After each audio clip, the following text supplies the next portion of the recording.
Greetings, cinephiles. Are you looking for a movie analysis podcast that stands above the rest? Then look no further than Collateral Cinema, the only movie podcast that matters. We analyze good movies, we analyze bad movies, and yes, we also analyze the in-betweens of the world of cinema. So if you like what you hear, find us on Facebook, Instagram, and Twitter. And listen to us on Apple Podcasts, Spotify, Google Podcasts, and wherever you get your podcasts. And yes, my friends, we are 420 friendly. So when you listen to us, smoke it if you've got it. And now, here's a new episode of Collateral Gaming. The show starts right now. I'm Ashley Chancellor. And I'm Beau Maddox. And this is Collateral Gaming With Collateral Cinema.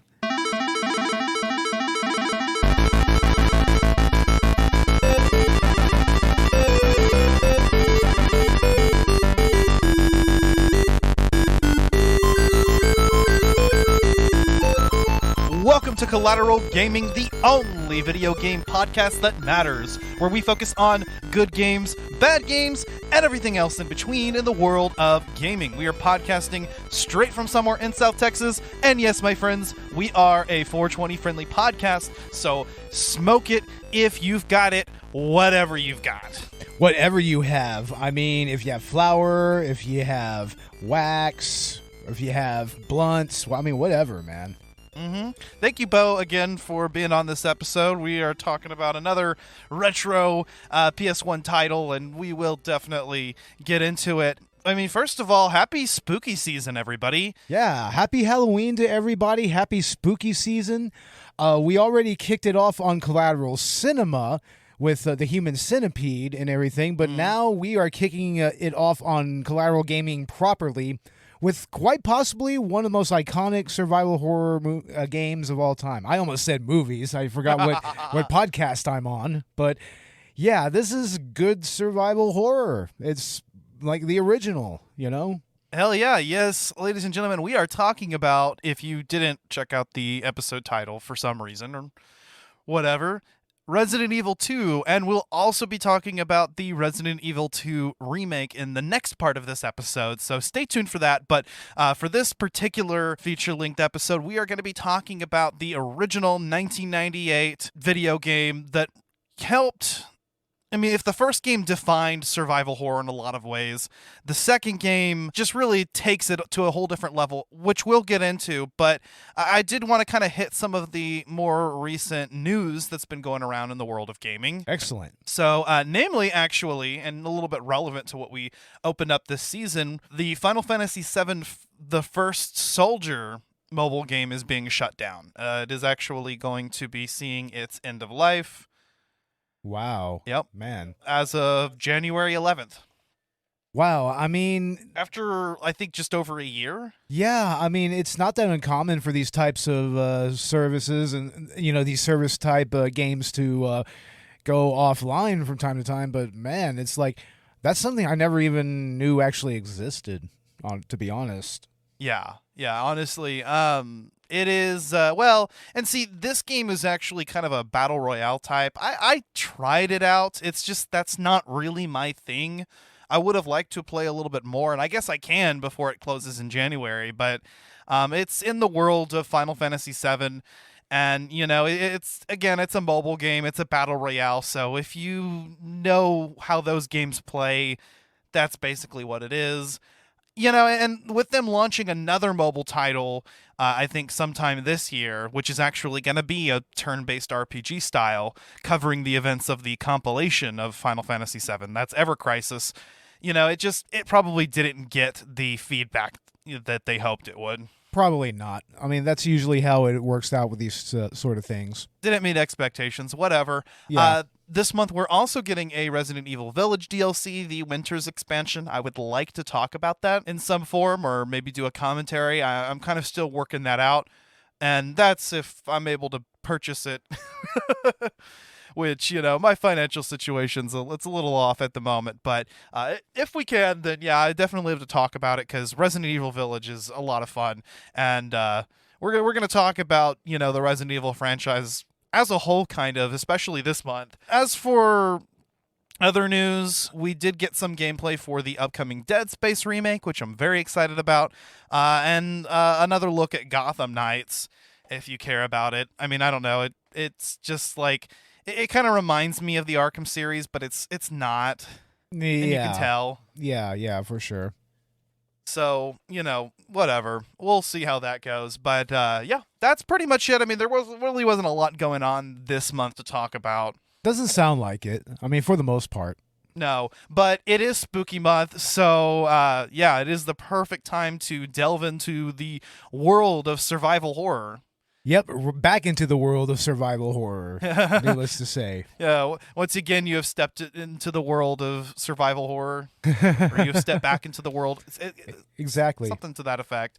Yeah, so Resident Evil 2, the 1998 original video game developed and published by Capcom, and the sequel to the original Resident Evil. Oh, man, I love the original Resident Evil, let me tell you, especially the director's cut, which has a very interesting story behind it as well, especially regarding its soundtrack. Mm-hmm. I think Wayne did a video on it recently, so yeah, check that out. Yeah, and that may be something we may be addressing this month, because I'd like to do a bonus round actually talking about Resident Evil Director's Cut in particular, because I've played through a little bit of that, and I actually played through Remake as well in preparation for this podcast, the remake of the original game, and we'll definitely get into that at some point, if not now.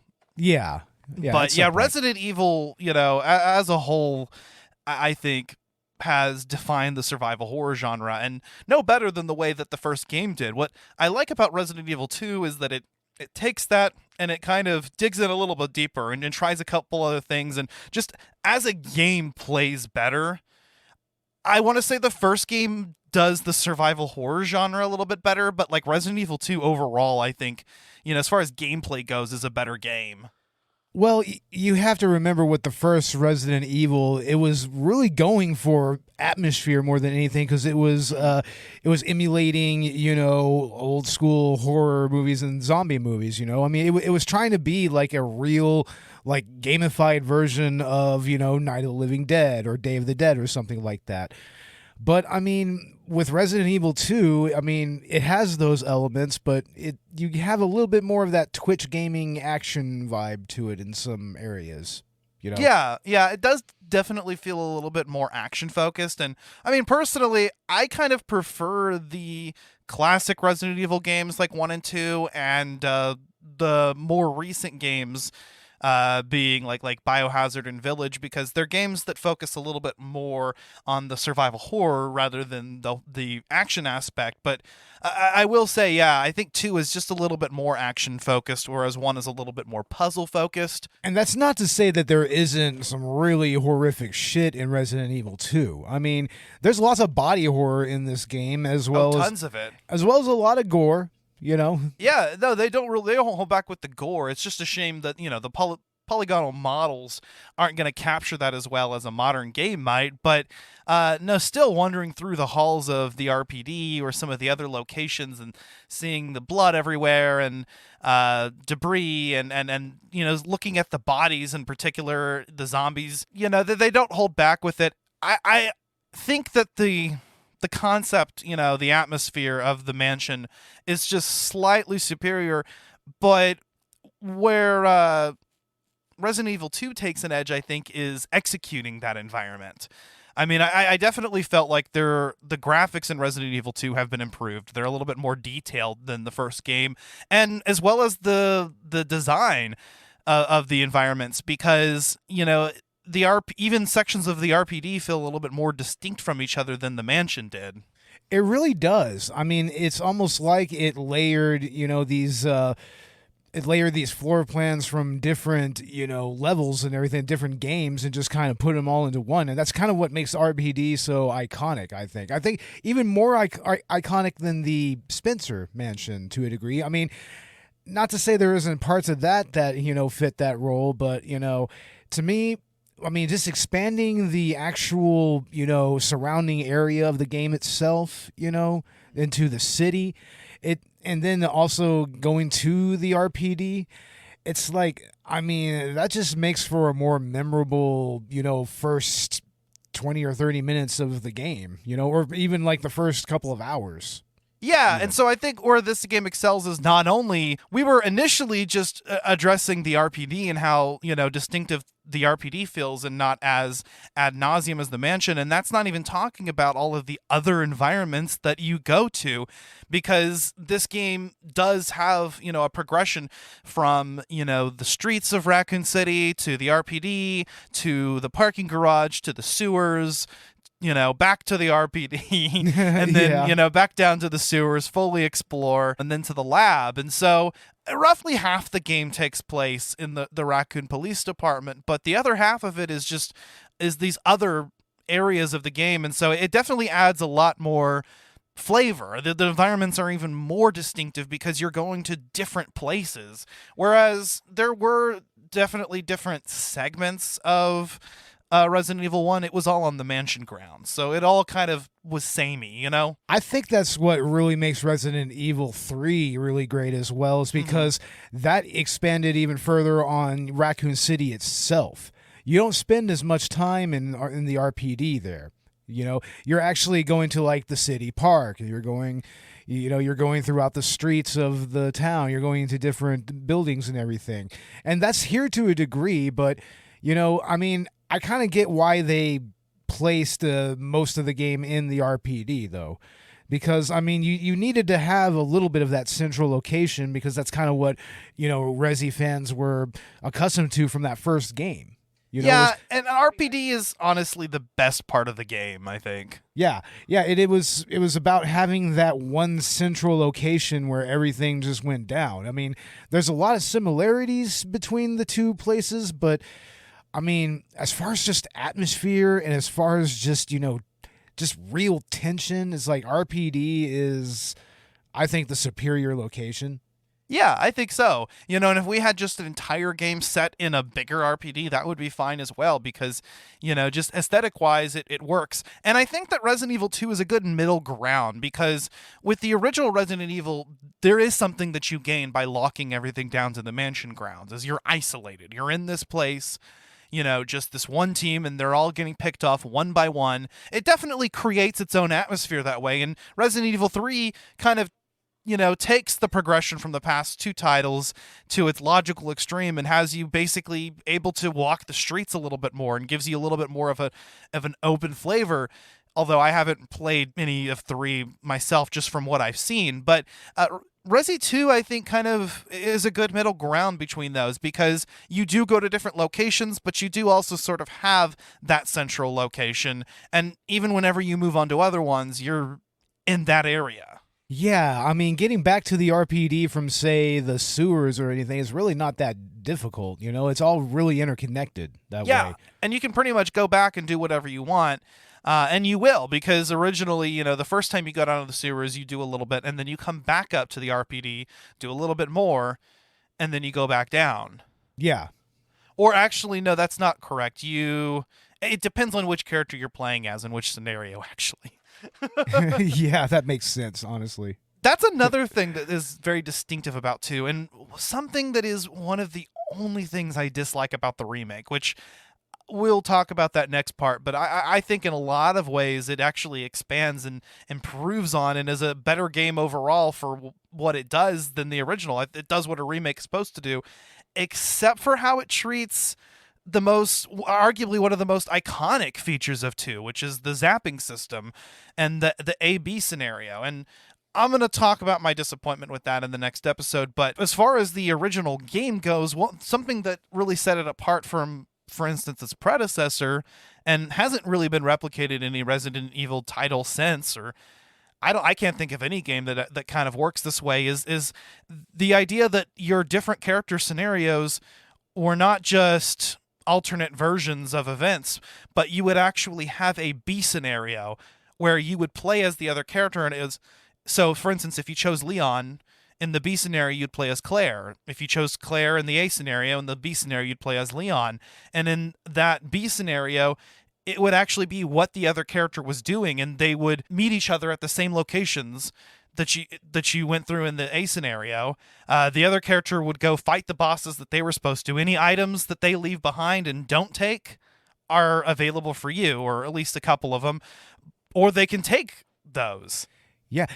I mean, and it's very difficult to understate how influential that system was to later games on down the line, you know? I mean, that was such a new concept, was, you know, being able to, you know, like transfer your save file to the next game and then, you know, like have like different, you know, items and everything. I mean, that was just unheard of before then, you know? And there was interconnectivity, and there was an actual communication between both scenarios. They existed together. So it wasn't, you know, you pick Jill or you pick Chris. It was you play as Leon and then Claire, or Claire and then Leon, and they actually went on this journey together.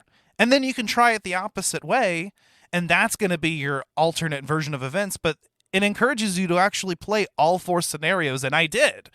Because I think the replay value is just, again, the first game did a good job of giving you that replay value by, okay, here's the other character you can play as, and here are some other costumes and stuff that you can unlock afterward. But, you know, in this game, they actually doubled that even further and said, you know, here's another way you could do things, and all 4 scenarios are going to be actually a different experience. Very much so. So yeah, even the sets of bosses that you're going to fight, you know, within the A scenario and the B scenario are going to be different, because it wouldn't make sense to fight the same character twice, you know, in their same form. Claire will fight G1 and Leon will fight G2. Yeah. And the interesting thing about the whole zapping system is how the game itself really works in service of it, you know?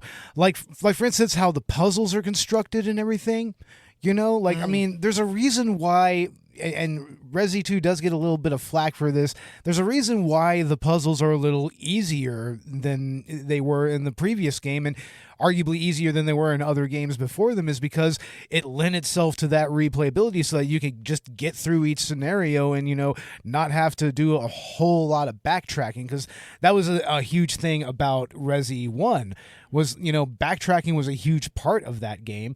Here, you don't have that as much. You have a lot more forward progression. Yes. And that really helps balance out the whole zapping system and the whole A-B scenarios. I think so. And I think, you know, there's just kind of the game lends itself to a better learn as you go. And, you know, you'll have, at first, the RPD, for example, is going to be confusing, and you're not going to know where you're at. But then before too long, you're going to know that place like the back of your hand. And that comes in handy when you play through the B scenario, or whenever you go and play through the other characters' A and B scenarios. You're just going to kind of be able to learn what works in this game. And what's cool is that items are switched around depending on what scenarios you're playing. So, you know, an item that you found in Leon's story is not going to be in the same place that it is in Claire's story. And then there's also just the different path that you take in the B scenario, like, period, like at the beginning. You know, you have a slightly different intro. You have a slightly different way of getting to the RPD. Right. Yeah. And so, you know, every experience is going to be different. And even though, you know, you're going to end up repeating some things, especially by the time you might go through the second set of scenarios, it's still going to be fundamentally different, because each character has differences between their stories, but also each A and B scenario has differences, usually in the pathway and what bosses you'll fight. So it's going to be an entirely different experience every time, and I think that's what gives Resident Evil 2 so much replayability, especially over other entries in the franchise, and I really enjoy that. What I'm looking up right now is I'm looking up the various weaponry of Resident Evil, which, I mean, that's a whole nother topic in its own right, because most of the guns that are used in Resi 2, in the Resi series period, are based on real-world firearms. Like, for instance, I mean, the revolvers, I mean, they're based off of, like, Smith & Wessons or Rugers or whatnot. Like, I mean, then there's even the submachine guns. I mean, there's stuff like Heckler & Koch MP5s, and the shotguns are usually like a Remington 870. But, I mean, they put enough variation into all of those weapons to kind of make them unique to the game. Yeah. You know? And also the weapon modifications, like, for instance, on the Heckler and Koch VP70, like that's real life shit. That's a bracelet you can actually put on the gun. It snaps on, and you can get that 3-burst fire with it. Oh, that's badass. I like that.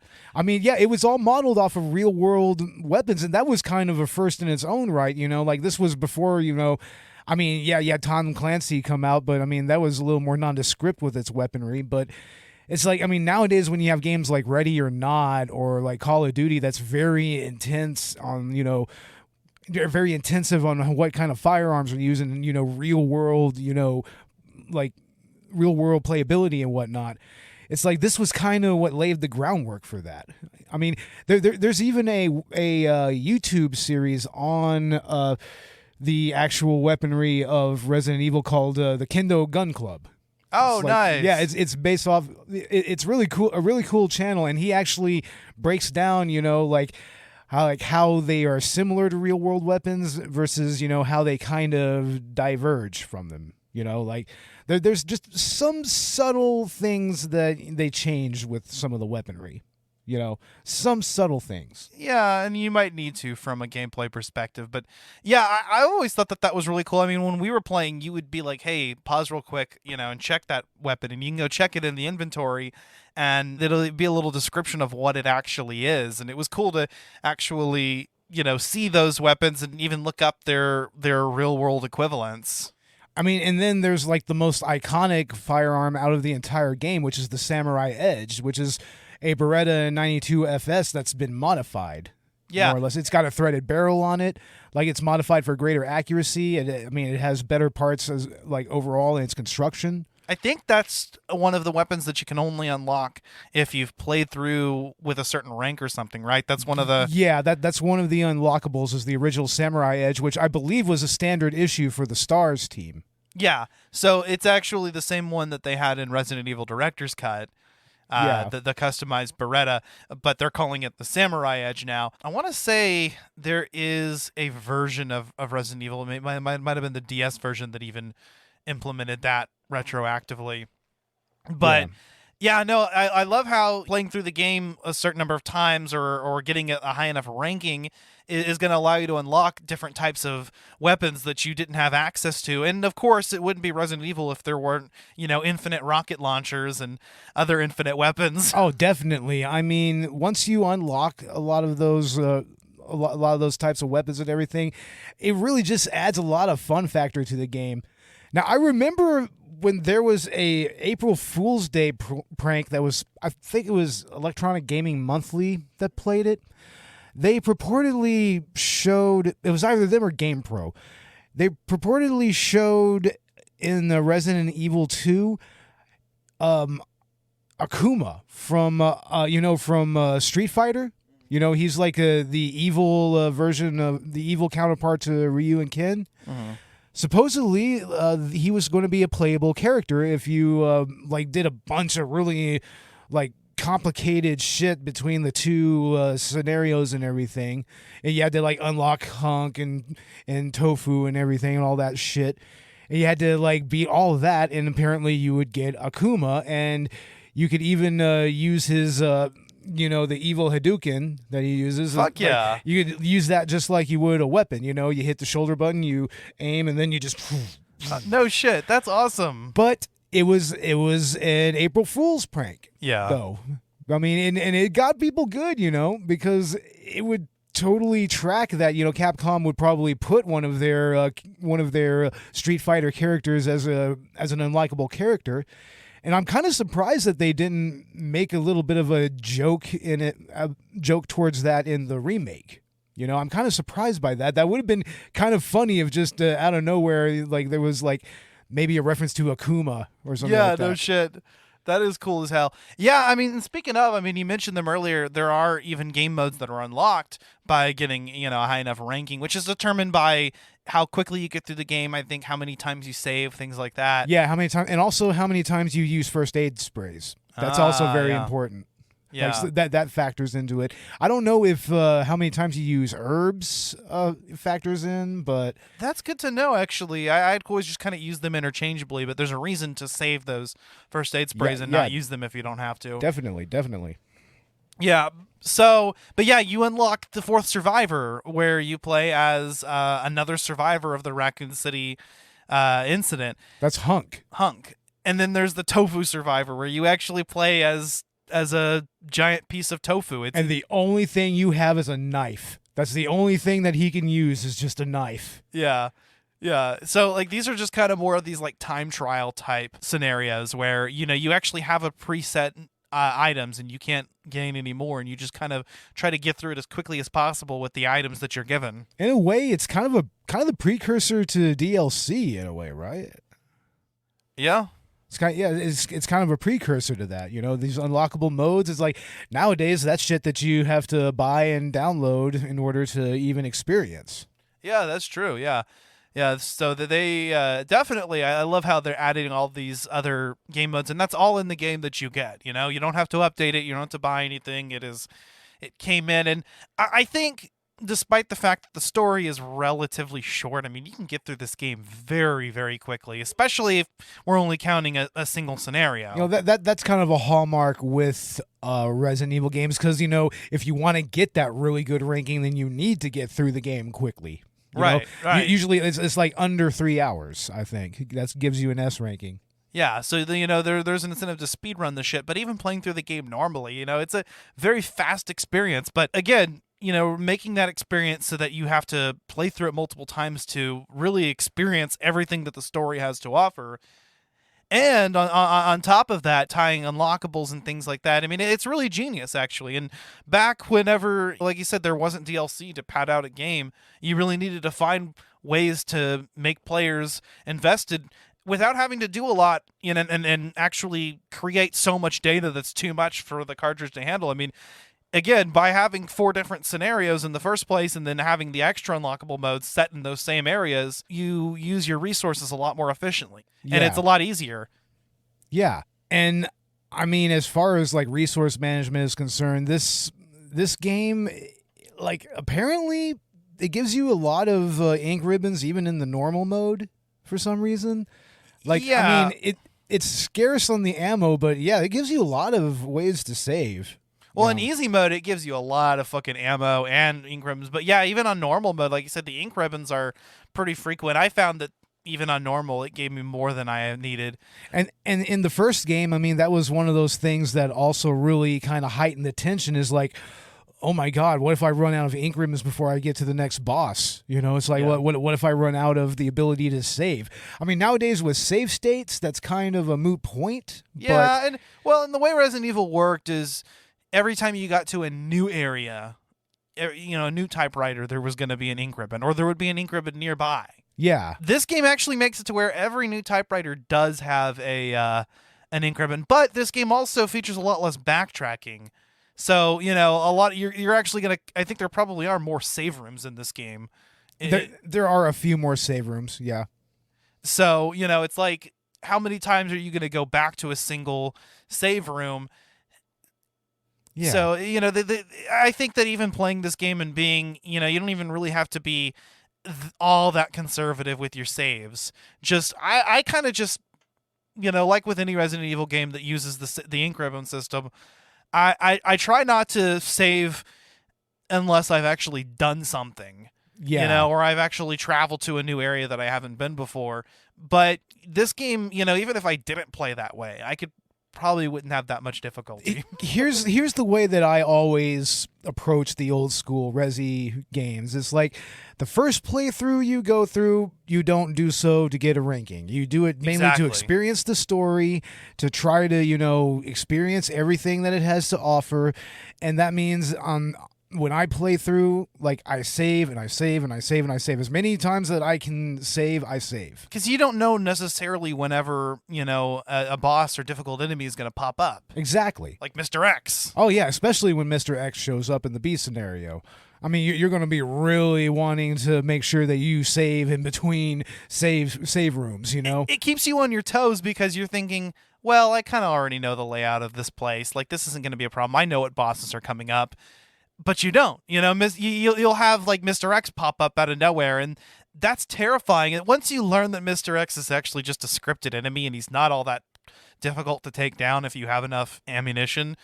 But up until you realize that after playing through the game a couple times, he's kind of terrifying. You know, they play this really ominous music when he shows up, and you just think, oh, hell no. Yo, exactly. You're totally just like, God damn it. He just busted through the goddamn wall and shit. And it's like, it's usually in a narrow corridor and everything to where you could barely just get around him. Yeah. It's like, yeah, I mean, it's very tense. I mean, he has a little bit of a delay in his attacks, you know, because he's a bigger enemy. You know, that's typically with games, you know, the bigger the enemy, the slower the attack. But so, I mean, you can kind of, avoid him for the most part. You can avoid his attacks.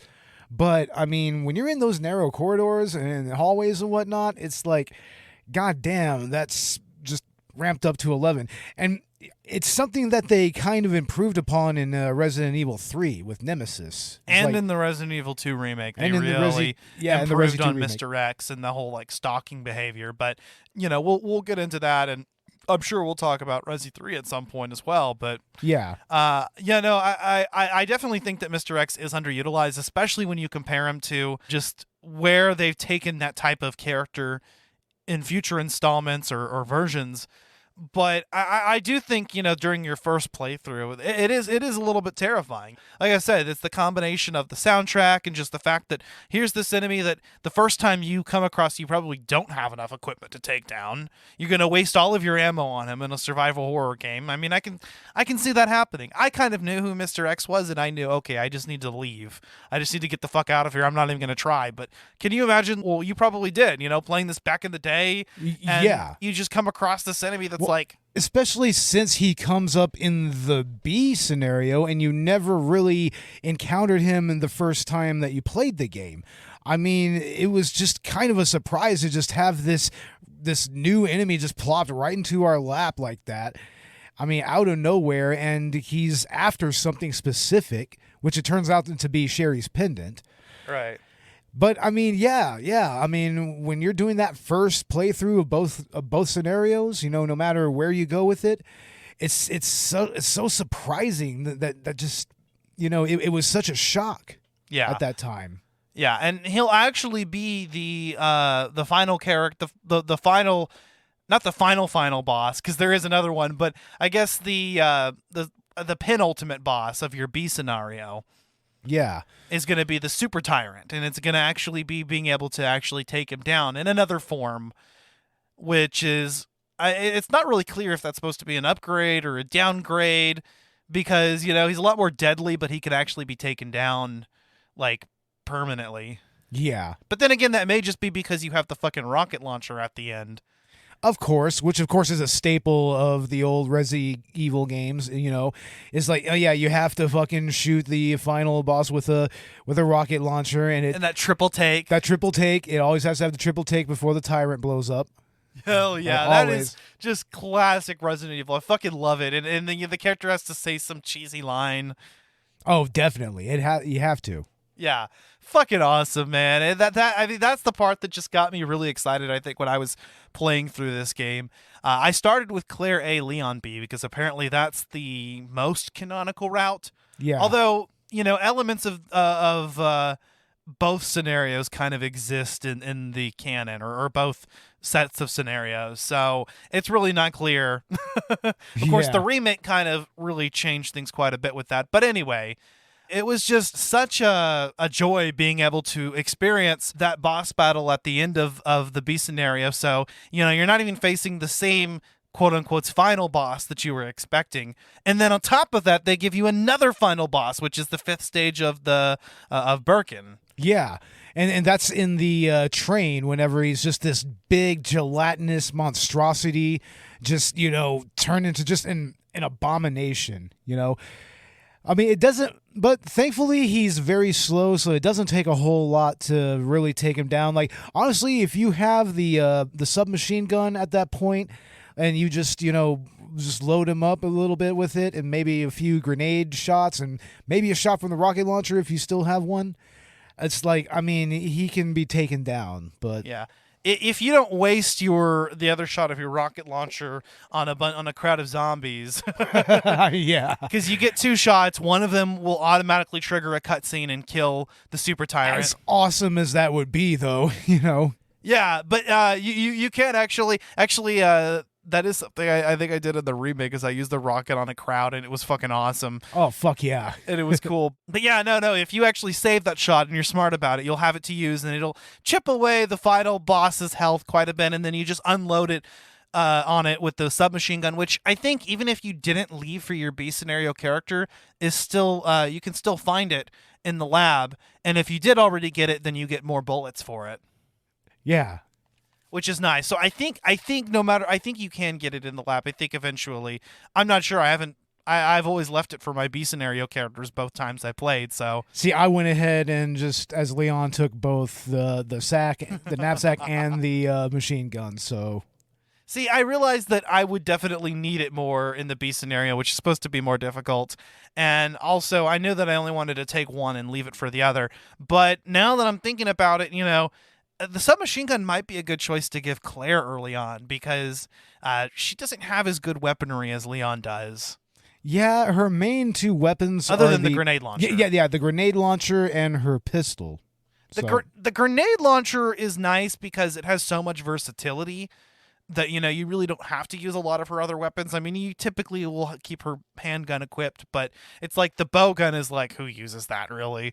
It actually is nice. I've equipped it a few times just because I had a bunch of ammo for it, and it's not a bad weapon, but it's definitely outclassed. And I think for her, the grenade launcher is really the one like defining thing. The spark shot's cool to use against I think it's particularly strong against some of the bosses. Yeah, but what's notable about the grenade launcher are the different rounds that were made for it. Right. You have acid rounds, which is pretty much good against any fleshy creature or anything like that. Usually the flame rounds are good against those plant monsters. Yeah. Usually. And also those are good. Those in the acid rounds are usually best to be used against, bosses. Yeah, the flame rounds, I think, are superior to, for instance, Leon's flamethrower later on because, well, one, they're just another ammo type that you can carry with the weapon, and two, I just think that they're better. But that being said, Leon does get overall the better weapons. It's just that Claire's grenade launcher kind of compensates for that being such a good weapon. But Leon also gets the shotgun, and he gets the Magnum, so... That's true.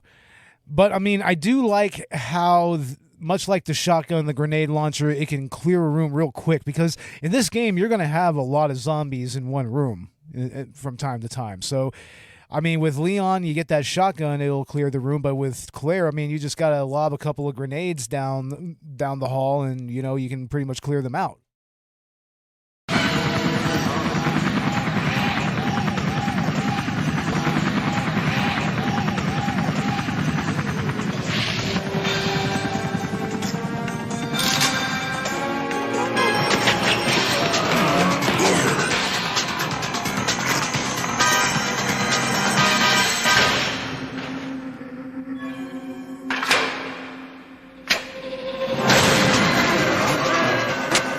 BIOHAZARD 2.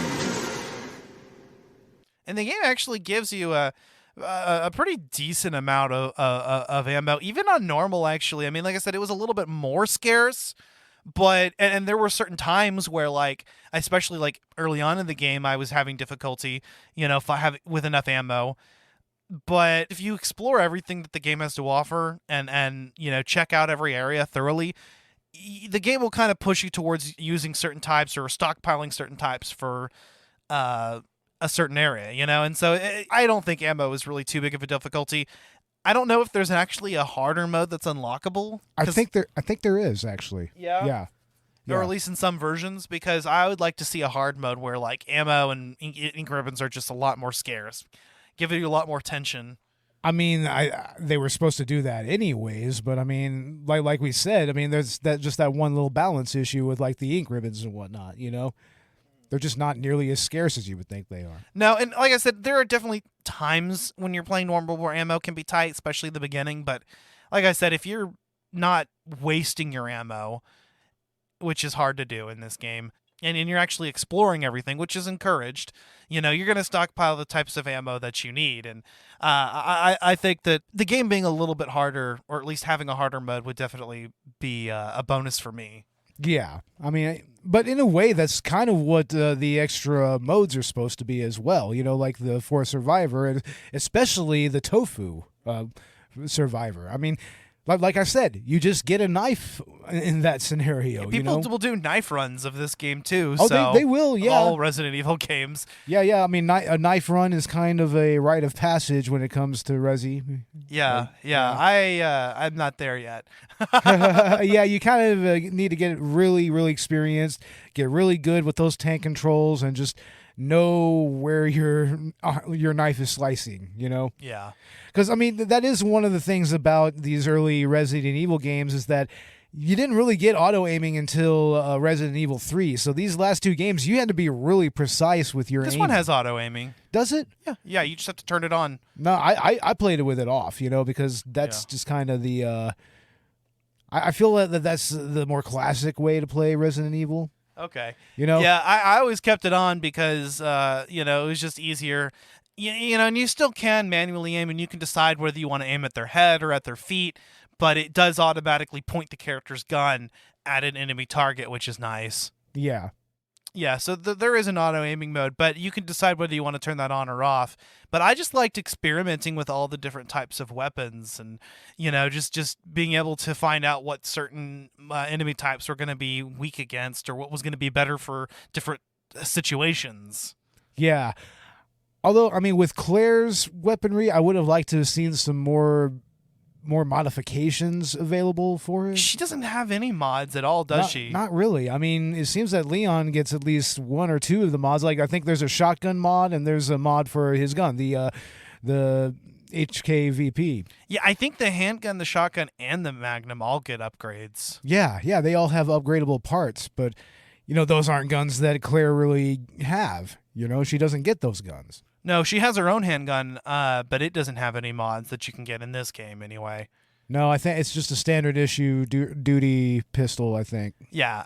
So, and early on, Leon's weaponry just severely outshines Claire because he starts with a better handgun, which can be modded pretty early, and he can get a shotgun very quickly, versus Claire's bow gun that you get early on in the game's story. But like you said, once you get the grenade launcher, then the difference between the characters is really just kind of play style. It's whether you're going to get up and close with the shotgun and take out swaths of enemies, or with a 3-round burst from your handgun, or with Claire, whether you're just going to clear entire hallways with her fucking grenades. Exactly. But I mean, for me, I guess I still was trying to approach it with the survival horror attitude, so I would try to save things for boss fights, and I try to clear most everything with the handgun or avoid fighting where possible. Because again, at its core, this game is a survival game. And while as long as you're not stupid, you'll have plenty of resources, there are ways to squander that. And I think that that's integral to the Resident Evil experience. Well, it's integral to survival horror, period. Exactly. I mean, that's what you're supposed to do in these types of games. It's just as much about resource management as anything. Right. And one character can get an upgrade to expand their inventory. And I'm not sure if it's only one character can get the submachine gun or both can, but I think in the lab the second character can, but it's not until the very end of the game. Yeah. Or if you just leave it for them. But that's what I was saying. Damn it. But yeah, I think that Resident Evil 2 just really nails a lot of that gameplay experience. Again, I think that the first one does a better job at being a survival horror tile, both in atmosphere and in, I think, the scarcity of resources. But I think, just as a video game, Resident Evil 2 outshines its predecessor in a lot of ways, and that's what a sequel should do. Exactly. And I mean, it just has a better game design to it than the first one. It utilizes its cutscenes a lot better to tell the story. Yeah, and you actually get a chance to play as two other characters in the game too, which is nice, other than the two that you can choose from. Yeah, Ada Wong and Sherry Birkin. Yeah. And Ada Wong, I mean, she's kind of become this really kind of, mystical character, kind of, or really mythic character in the Resident Evil lore. I mean, because later it turns out that she was an Umbrella spy, like she was sent specifically to get the G virus and everything, and I mean, she became a fan favorite pretty quickly. Yeah, she did. I mean, despite the fact that she and Leon have a very quick romantic progression, you still kind of are invested in it. I like it, and I think Ada's just such a cool character. Definitely the better side character. Playing as Sherry is awful because she can't actually attack anybody. No, but I mean, and she doesn't get attacked in the same way as the other characters, but I mean, who really wants to see a zombie munching down on a kid in a game, Right. So, I think like the Sherry sections kind of slow down the pacing of Claire's scenario. Although I do like the relationship between Claire and Sherry better than the relationship between Ada and Leon. The relationship between Claire and Sherry is really nice. From a story perspective, I really enjoy it. But just playing as Sherry is just such a chore because there's not any actual combat. And it's not there's nothing really that having no combat introduces. There's like one puzzle that you solve as her. Yeah, I get what you're saying. It does feel like Ada's side quest or whatever. It seems a little more involved because she's able to fight against the enemies. But even Ada's side mission, and playing as either of the characters, is not nearly as engaging as it is playing as the original cast. I mean, there's just a lot less to do. But at least Ada can actually attack other enemies, and you can check it out. I think her gun pretty much is just the same thing as Claire's gun, actually. I think it is, yeah. Yeah. Yeah. But it is, at least hers is a little bit more enjoyable. I actually like what they did with those two characters in the remake, which we'll talk about. But, I mean, overall, what did you think about the characters of Resident Evil 2? I think that they're a little more three-dimensional than the characters of the first Resi game. I mean, the first Resi game, I mean, you still get to really get to know Jill and Chris and the STARS team members, but only to a point.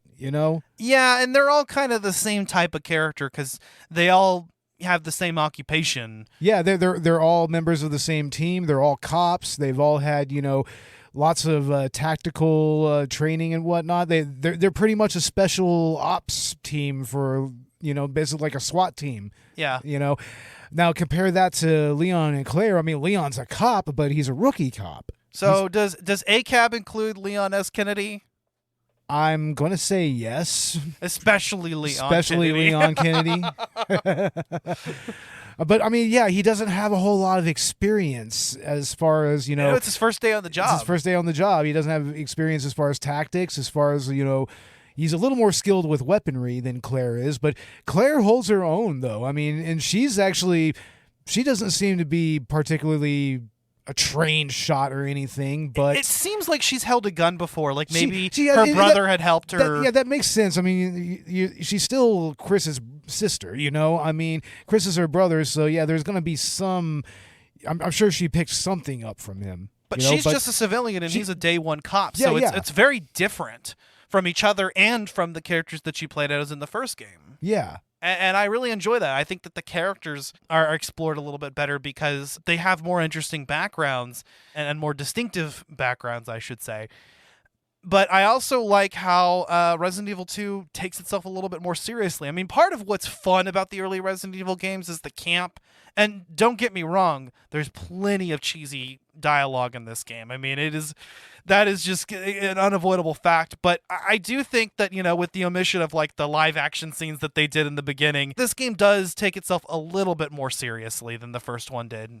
Definitely. I mean, there's so much about the original game's voice acting that by this point it's a meme, like Jill Sandwich. Yeah, and just that beginning intro is so much fucking fun. It is, yeah, it's a lot of fun, and it's kind of cool that they were able to get some actors together and, make them actually look like the characters and, be able to do that. But that wasn't going to be particularly possible with Resi 2. I mean, that's why the use of cutscenes it's a lot stronger here, I think the story actually is improved as a result because of that. You know, and obviously it's going to be a completely different experience. There is something super fun about the original game and the vibe that it goes for, but I do like that this game does something different and takes itself a little bit more seriously, and that actually is a boon for the for the story. Yeah, and it really helps sell the characters to the player, you know? Like, you really do come to care about Claire and Leon and Sherry and Ada a lot more than you do, you know, the members of the STARS team. I mean, I would argue that Resi 3 really helped, you know, establish Jill as a better character. Yeah. You know? But here, I mean, there's a reason why they went back to Leon for Resi 4 and they went with Claire for Resi Code Veronica. You know, I mean, they're arguably the most compelling characters in the entire franchise. I like that they actually did that. And that Resident Evil has, you know, continued to follow protagonists in different ways. And so you can play Resident Evil 1, you can play Resident Evil 2, and it's like, hey, if you like playing as Jill, she comes back in Resident Evil 3. If you liked playing as Leon, he comes back in 4. If you liked playing as Chris, he comes back in several of the later games. Yeah, in 5. In 5, okay. From 5. I mean, he's also, I think, and I know he's in Village. In 6, yeah, he's definitely in Village, and he comes up and he shows up near the end of Biohazard 7. Yeah. But and then if you like Claire, she's a playable character in Code Veronica. So it's like, no matter what, you know, I love how they continue to follow these characters and even kind of moving forward with the real progression of time. Yeah. I really like what they did with Claire's story in Code Veronica, honestly. I need to play more of that one. I started Code Veronica. You really should. It actually goes a little more in depth into the origins of Umbrella. Yeah. A little more. Yeah, so it's a compelling story. Yeah, I'm kind of really diving into the Resident Evil franchise as a result of the podcast, because I played through Biohazard and through Village when we did, you know, episodes on those, and now I've played through the first game, at least the remake, and I've played a considerable way through the director's cut. I've played through both the original and remake of Resident Evil 2 extensively. I've played all 4 scenarios of this one. So, you know, and I've started Code Veronica. I'm looking forward to the remake of 4 that's coming out. Yeah, and you still got to play Resi 3 as well. Yeah, and I think that's next on the list, actually, is I want to play through 3. I don't know about 5 or 6, because they're kind of the ones that nobody really talks about, or if they do, it's nothing good. They're kind of the redheaded stepchildren of the franchise. I'm sure they have their fans. Yeah, but basically they're like the Silent Hill downpour, or the Silent Hill homecoming of the franchise. Yeah. But arguably Silent Hill has had far more stinkers in their lineup than Resi. You know what's funny, though, is that, like, where the best Silent Hill games, I think, are better than the best Resident Evil games. Really? You think so? I think I like Silent Hill just a little bit more, but I haven't actually played that much into it either. But just from what I have played, like, I think, like, I like Silent Hill 2 better than I like the early Resident Evil games. That's understandable. I mean, Silent Hill 2 is a much more contained story, you know, and it's driven a lot more by metaphor and whatnot. I think I'm digging that. I think it's more scary, too. Yeah, it's a lot scarier because of that psychological element, whereas this right here, it's just more like a corporate conspiracy that leads to a world apocalypse. Yeah. So. But I think that there is something that's very fun about Resident Evil, and it's a flavor that needs to always exist. And it's a flavor that I'm always going to have part of my heart in, because, you know, I really haven't actually invested quite a bit of time in this series, even recently, just within the span of the last couple of years or so.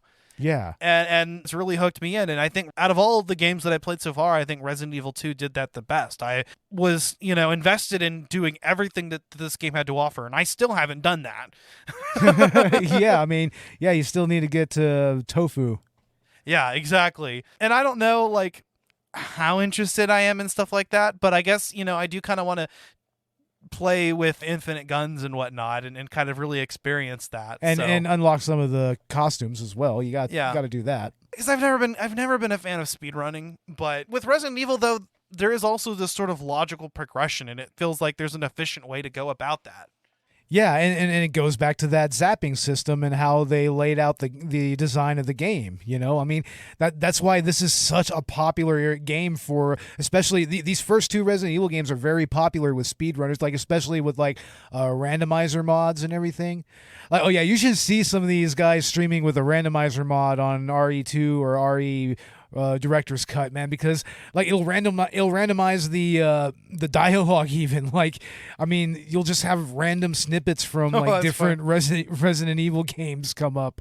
Some of the other versions of this game have featured like different arranged modes where they do randomize the position of items, which is cool. Yeah. But you can also, see that within the mod community. This isn't just randomizing item placement. This is randomizing the items themselves. Yeah, that's a whole other level. Yeah. Like you go up there and it looks like you're going to pick up a key, but you end up picking up an ink ribbon. Yeah. Shit like that. Yeah, that's actually hilarious. And I mean, there's just so much to do. And the original Resident Evil 2 is not easily found these days, unfortunately, and which is so you're probably just gonna have to emulate it, which is crazy because it came out on quite a few platforms. I mean, you can find it on Dreamcast, you can find it on N64 even. I mean, it was ported to what else was it ported to? I think there's a version of it even on the Nintendo Wii. Yeah. Like, I mean, I'm sure it's probably not that hard to track down a copy if you have the hardware, but this game isn't on like any digital stores right now. Yeah. And it's not really going to be playable on any like console hardware as of recent, but you can emulate it fairly easily. I mean, Beau's got it on his PlayStation Classic, and I played it on my computer.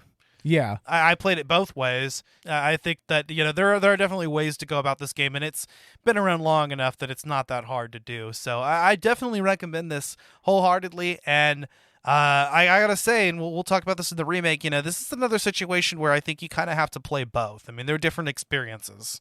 Absolutely. I mean, I haven't really gotten into the remake that much. But for what I've seen of it, I mean, it seems to retain a lot of what made this game, as memorable as it is. I have just basically one major gripe about it, and we'll talk about that. And I mentioned it before, but yeah. But other than that, I mean, I think that it's almost the superior game. But there is also just something very timeless about the original experience that I think no amount of remakes, could ever change. Absolutely not. And it's very specific to just that particular era of gaming. Yeah, I mean even when it comes down to like the soundtrack. Exactly. I mean, and by the way, I love Resident Evil save music. That's something that I jam a lot at work even, like just when I'm working, it's very calming. And this has like some of the creepiest music, but also very minimalist music. Yeah. Very, very minimalist, even more so than the first game. Yeah, it is a fucking fantastic soundtrack. It's very memorable. The save room music, the main hall music, some of the more ominous themes that play through different areas. It's just there's a whole aesthetic to it, and the soundtrack really makes that. Yeah. And then there's just the graphics, which at the time was such an improvement on the original, Yeah. Much more detailed. You actually had different zombies. You had male and female zombies, and some of them would be cops, some of them would be civilians. And even the design of something like the liquor. There's a reason why the liquor is far more remembered than like the hunters. Yeah. The hunters in the original game, like they were terrifying in their own way, but there's just something about the liquors that are just really visceral and just really just gross, like it almost feels like it had like an exoskeleton that it got rid of or molted or something. Well, in just terms of design and behavior, the liquors are way more terrifying. In fact, I'd argue the hunters aren't scary except for the fact that they're just very tough enemies that can kill you very easily, that can come out of nowhere. But other than that, I mean, they're just kind of big, goofy green monsters. The lickers are genuinely terrifying. Yeah, especially because they can actually climb on walls and ceilings and everything. I mean, they can drop right on top of you. They can attack you from the side. It's like they took everything that was difficult about the spiders, about the giant spiders, which are in this game. Like everything about the spiders and also everything about the hunters, and just kind of combine them a little bit, you know? Yeah, definitely. I love that. And there is a way to get around them if you move, slowly, but it's not guaranteed. You might step on something that I think, like, if you step on the glass, it actually will alert it. If you try to run, they're going to hear you because they're blind, but it just makes them, just adds another aspect to this type of enemy because you think, I might want to sneak around this. Yeah. Of course, with the white weaponry, which you can get fairly early on, they're not really that big of a challenge. But even so, the first time you come across one, you're like, what the fuck? Hell, just a couple of acid rounds will take them down real quick. And then later on in the game, they'll throw like 2 or 3 of them at you at once, or like super lickers. And so, yeah, they actually can kill you very quickly, even late game. Yeah, no kidding. You really got to go in there with the strategy, and then that's the best thing. And I think there's a lot of trial and error. You walk into a room and you're like, oh shit, there's a boss here. All right, let me reload, equip myself right. Yeah, you definitely want to do that in this game. Yeah, and I think like we talked about with Final Fantasy VII, the idea of using 3D models on these pre-rendered backgrounds is just kind of what adds to the entire aesthetic. It really does. It allows Resident Evil to tell a story in only a way that a classic Resident Evil game could. Yeah. And with those camera angles that just change and the tank controls that take quite a bit of getting used to. I would argue that they're slightly more fine-tuned in this game. Yeah. Slightly than before. Well, and you have to remember that the whole point is that it's disorienting. They're doing that on purpose. They're shifting camera angles really quickly and using hard-to-master controls because it makes the experience more terrifying. It kind of replicates, for instance, what it might be from the character's perspective of maybe not being able to move around or attack accurately because they're scared or they're in tense situations. Yeah. I think that it's a good way, and I think the early Resident Evil games really actually evoke that experience well. It does make the game just a little bit scarier when you got to get away from this enemy, but your character just isn't quite cooperating because it's difficult to turn them and move them and have them run all at the same time. Yeah, there's no doubt that that's deliberate, and that's always been the case with Resident Evil controls. I mean, I would argue that with Resident Evil 4, I mean, that's why the controls were designed the way they were in that one. It was to kind of add to that heightened tension. There's a reason why even when you aim and you can still kind of move around a little bit, it's like you're still limited in your movement and everything. It's meant to up that tension. Yeah, I think there is something very deliberate about, especially the early Resident Evil titles with that, and it's why this series just definitely has its own brand and of survival horror, and obviously being influential to the genre as a whole, but even into the modern day continues to have its own distinctive self. Yeah. I mean, there's a reason why they had to turn around and go back to the survival horror mechanic in order to make the new Resident Evil games like the new memorable games in the franchise. Yeah. There's a reason for that. It has its own identity, and Resident Evil 2, I think, really has its own identity within the franchise as well. Yeah. There's a reason it's a lot of people's favorite title. Exactly. I'm trying to think about how I would rank the games that I've played so far, and it's difficult. It's like I kind of feel like I need to play through like BioHazard or Village again. Yeah, it's probably a good idea. Because it's like, do I like that one better or like the original game? I'm like, kind of need to get through the original PS1 version and see just how that falls on my palate. But I think that this is a phenomenal series. I think this is a phenomenal game, and I'm excited to talk about the series in a little bit more detail. I mean, I guess it's now as good a time as any to kind of get into our final thoughts here. Man, I mean, this is once again another game that's very nostalgic for me. Much like Final Fantasy VII, the Resident Evil series was when gaming officially grew up, and this game really kind of signified that. I mean, like you said, it's a much more mature, less campy version of survival horror, and it really set the tone for the next 3 or 4 games that came out. Now, of course, they totally shot themselves in the foot around 5 and 6, Mm-hmm. They shot themselves in the foot there. And some of the spin-offs. Oh, yeah, some of the spin-offs, of course. I mean, Resident Evil Outbreak, yeah, it's easy to forget that they made an online multiplayer Resident Evil game. Most of the spin-offs, I should say, actually.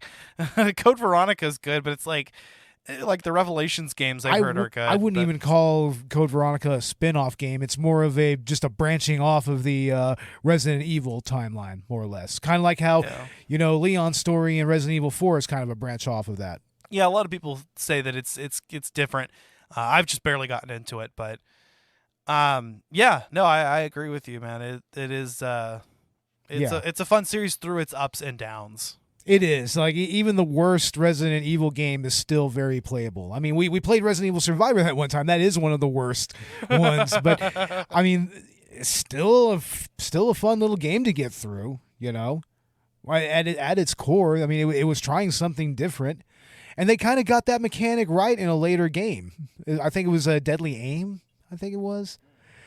But, I mean, yeah, this is definitely a game that was a lot of fun revisiting. Like, I love playing these old school PlayStation horror games. Like, there's an entire genre of indie horror game development right now that's surrounded around making these old school retro looking, horror games and using the tank controls and polygonal models and pre-rendered backgrounds and all of that, It's like that style's still being replicated to this day, So, I mean, this game's influence is, very, very relevant to this day.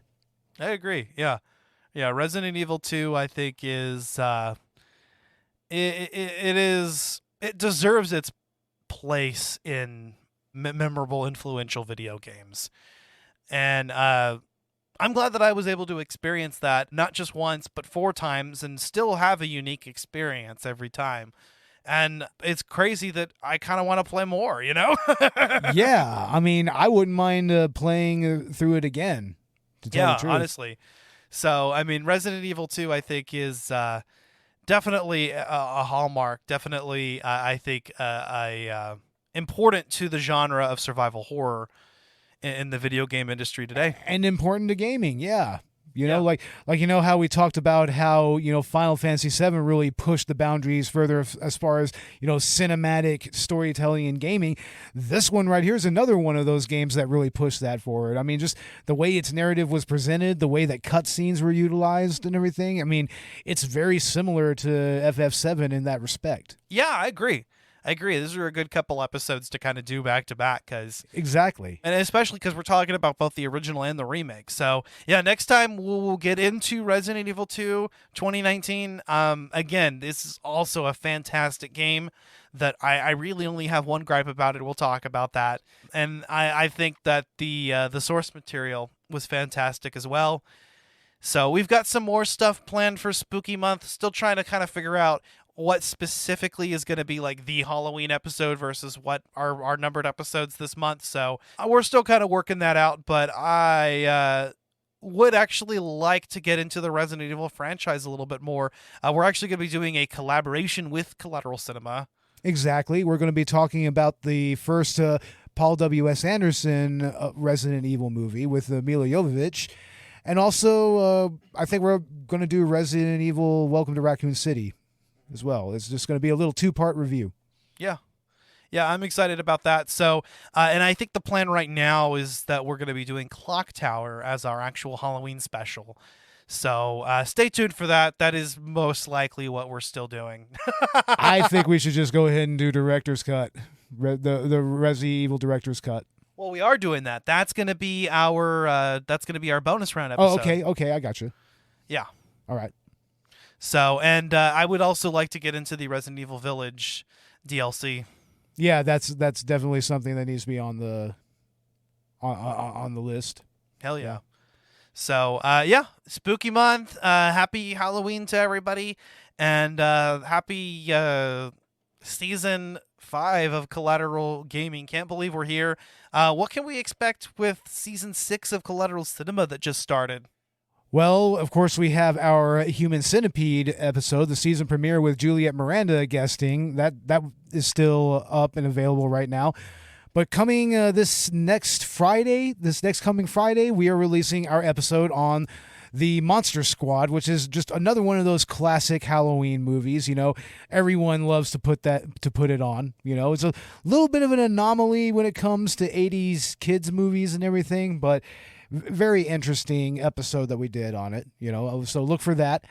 And yeah, I mean, like I said, we're going to do the director's cut episode on those 2 Resident Evil movies as well. So look for that. And yeah, I mean, our next season is going to be very interesting.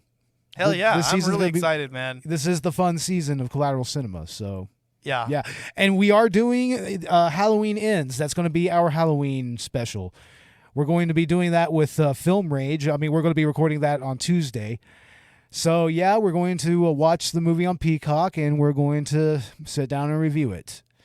And I mean, I'm hearing some mixed things about it, but we'll get into it. So yeah, we'll see how it goes. I mean, actually, today's the day that we are able to watch it, that it's streaming. Yeah. As of recording this, so we just didn't get Robert here, and I think that's kind of what we were waiting on. Yeah, we wanted to watch it with Robert, but yeah, well. Well, folks, if you enjoyed this episode, leave us a 5-star review on Apple Podcasts. You can also check out our Patreon, where we have exclusive Let's Play video game commentaries, and we are going to be adding to that as soon as I have the hardware to make it happen. Since I fixed my PS4 and my fan issue, and, you know, a little bit of personal news, I fixed it. I opened it up, came at it with some compressed air. When I ran out of compressed air, I just used everything at my disposal. Cotton swabs. Yeah. Damn. But I cleaned out my PS4, and so now we might be able to record some commentaries on that, which will be nice. I can just use the PS4's in-game recording option, although we may run into issues with that. So we'll see how that goes. But yeah, and check us out on social media. We are on Twitter, Instagram, and Facebook. And you can find us wherever you get your podcasts. Yep. Same for Collateral Cinema. Yeah. Yeah. I guess that's really all that we have to say. That being said, I'm Ashley Chancellor. And I'm Beau Maddox. This has been Collateral Gaming. We are out. Out.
Collateral Gaming is a Collateral Media podcast. All music and game clips are owned by their respective creators and are used for educational purposes only. Please don't sue us. We're poor. Greetings, cinephiles. Are you looking for a movie analysis podcast that stands above the rest? Then look no further than Collateral Cinema, the only movie podcast that matters. We analyze good movies, we analyze bad movies, and yes, we also analyze the in-betweens of the world of cinema. So if you like what you hear, find us on Facebook, Instagram, and Twitter. And listen to us on Apple Podcasts, Spotify, Google Podcasts, and wherever you get your podcasts. And yes, my friends, we are 420 friendly. So when you listen to us, smoke it if you've got it. And now, here's a new episode of Collateral Gaming. The show starts right now. I'm Ashley Chancellor. I'm Beau Maddox. And I'm Dan Rockwood. This is Collateral Gaming with Collateral Cinema and Victims and Villains.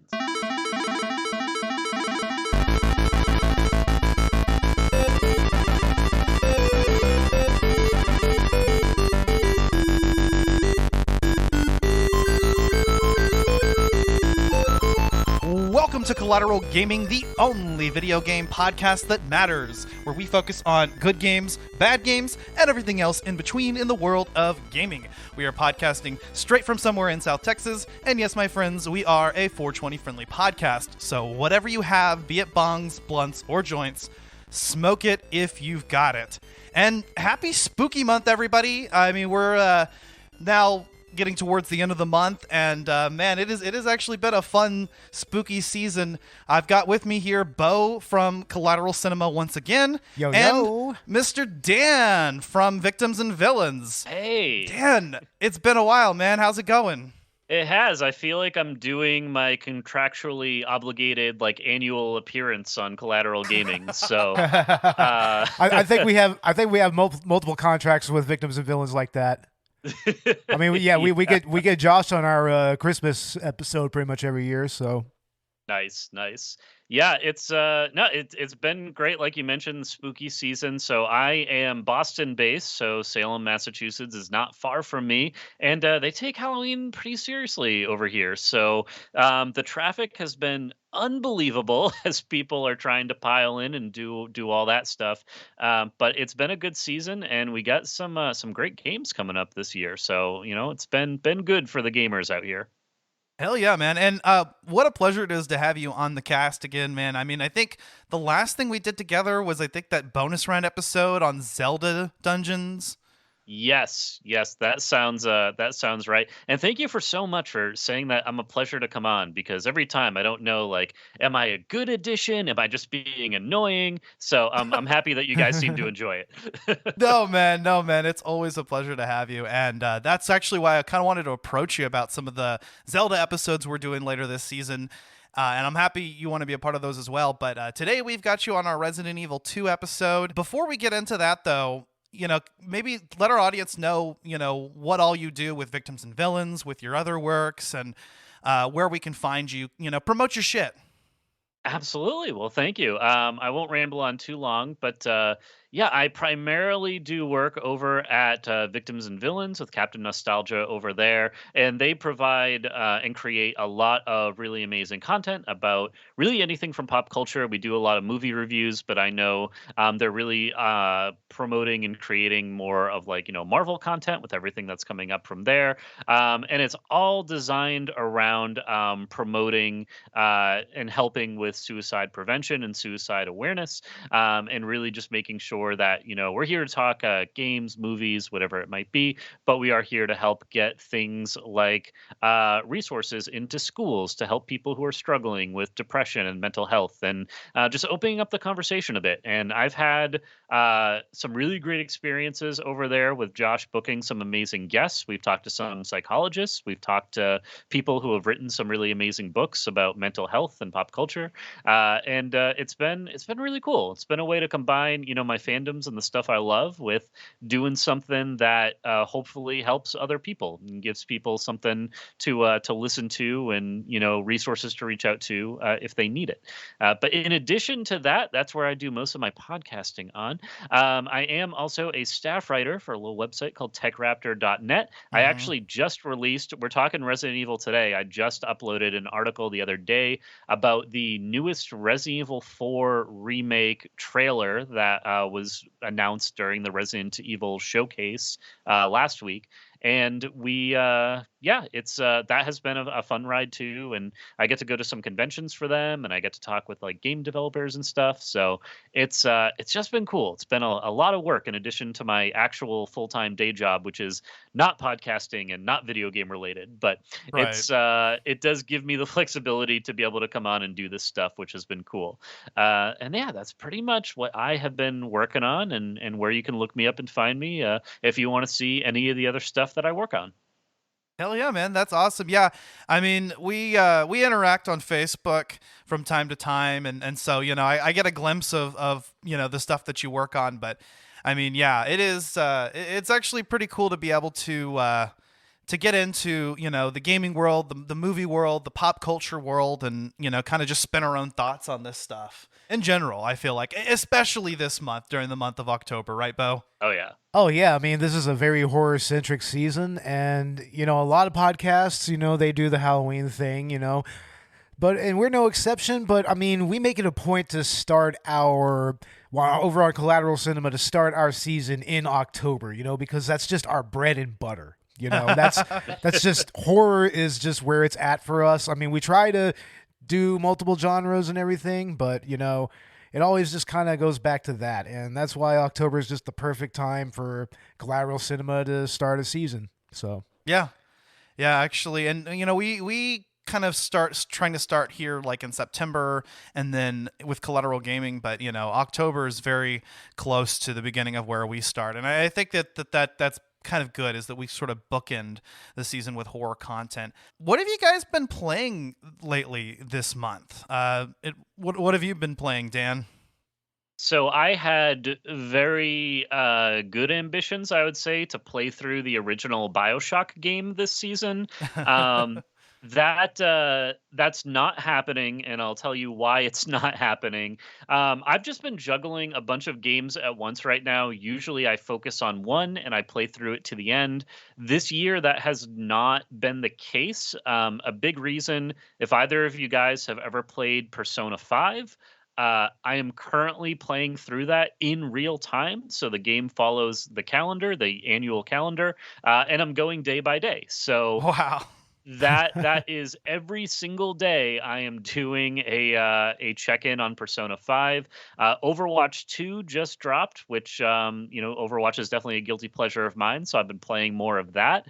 Also free to play and available on cross-platform, cross-progression. So I downloaded it to everything that I own, and I'm playing it on PC and Xbox and PS5. And I did try it on the Switch, and I will probably never play it on Switch again because that does not run well on Switch, but it does run. So that's good. And then just, playing jumping into Halo Infinite here and there, and just kind of doing some more, I guess I'd say casual, multiplayer, jumping in and out.